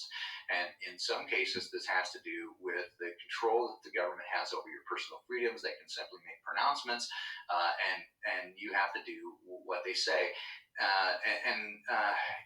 This is offensive at every level, not the least of which because they're lying to you about the nature of this and creating fear. I mean, if it weren't for the media, no one would be afraid of this, right? There would have been no run on toilet paper or food or any of that stuff if the media hadn't told you that there was a run on toilet paper. They'd be going, I better go get it because people are buying it up. So what happens? They go buy it up. It's a self-fulfilling prophecy. There's a run on toilet paper. I better go get some toilet paper. So everybody goes and buys toilet paper at the same time, creating what? A shortage of toilet paper. It's easy. So if it hadn't have been for this, no one would have been suddenly ill or dying because of this common cold. Now, is there a thing called coronavirus? Yeah, I mean, yes, coronavirus has long been known as the basis of the common cold. Is there a new particular strain of it? Yes, it appears that there probably probably is. But is it doing the kinds of damage that they're saying it does? Well, clearly not, because still very few people know anybody who's been sick with it, and those who have gotten it, unless they're otherwise compromised, have had no problem. So you would have no fear of it or even knowledge of it if it weren't for the global, did I do it again?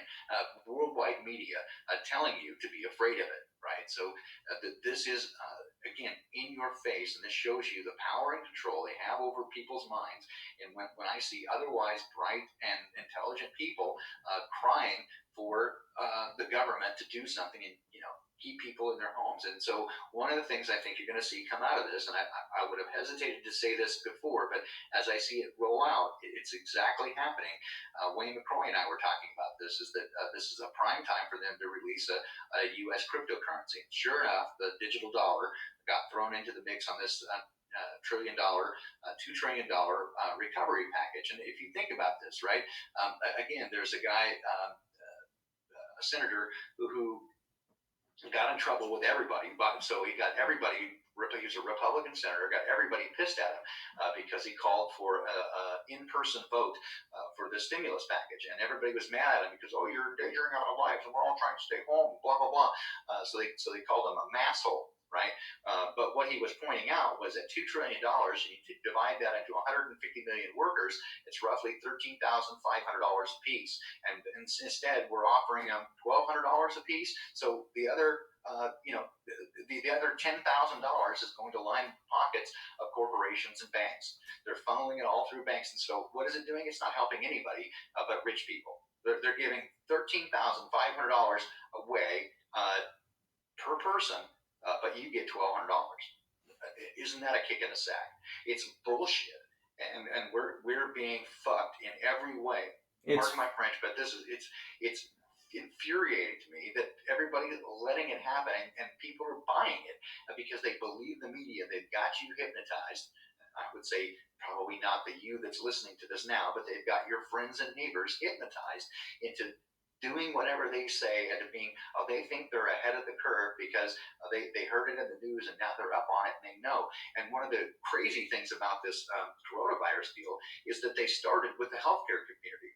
They got almost everybody that I know that works in healthcare knew about it about a month in advance, and they basically, in all their internal dialogue, they all knew that this was a scary thing coming. Be aware of it. No, we're going to be overwhelmed.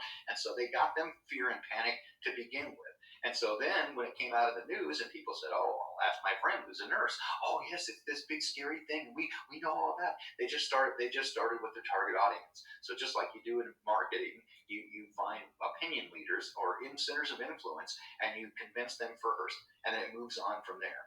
So this is a classic study in mass market manipulation and propaganda.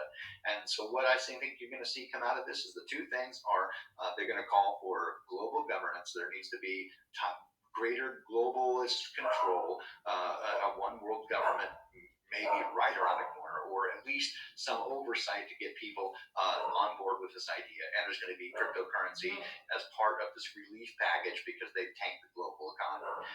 And it's the same thing that you saw following the depression and the stock market crash in the United States in the late 1920s. What they did is they put out a bunch of bad, high-risk loans, and then they crashed the economy, then called those loans. So all the money people borrowed to put in their business and farms all got called, and so they defaulted on their mortgage, and so the banks took over all this property and businesses and land at pennies on the dollar. And then so now they got their all this property and money back, put everybody in the poorhouse. And then because of this, took the U.S. off the gold standard in 1933, Franklin Delano Roosevelt, as part of this economic recovery process, and then put everybody on the government dole with the Works Projects Associate, WPA, and put everybody to work. And everybody was so happy because they gave people work. Well, no, it was, again, problem, reaction, solution. They took them, they put them out of work and then gave them shitty work to replace it, but everybody was happy now because you fixed the problem. And then you're going to see the exact same thing happen here. Is all the government say this, and I wouldn't have been able to make it if it hadn't been for the relief package that I got from the government. They're putting you on the titty. They're making you infantile and completely dependent on them, and you're going to thank them for it. And it's bullshit. It's It bullshit. it is BS. On that note, this is first world socialism, folks. The government will be swooping in to play Captain Save a Bro and Captain Save a Ho for your little helpless butt. So And good luck, Russell, in getting this podcast out. Since we didn't do it live, they'll probably censor the crap out of it. I choose to believe that it'll work. The shadow banning, if we're getting that because we're flying straight over the target, so boom, there's a lot of flak. They got these surface to air missiles trying to heat seek us, but they can try. They can't catch me. I'm the gingerbread man. Is there anything else that you have to say, Baldini, before I let you go? Yeah, man. I would just say this to folks who have made it this far in our conversation is really trust in your gut instincts here, and if you take care of those around you. Don't get into arguments about it if you have friends and family who think that you're an uncaring asshole because you don't believe in social distancing and all this nonsense.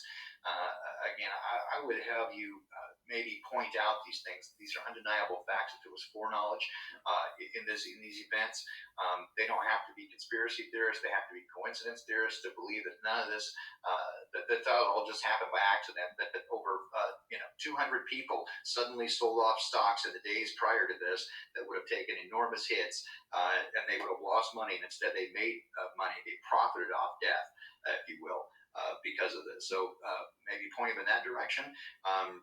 Show them that you're not afraid.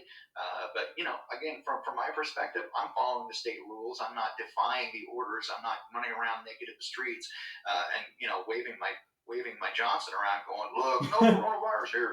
Yeah. I'm not doing that, right? It doesn't serve any purpose. It doesn't help.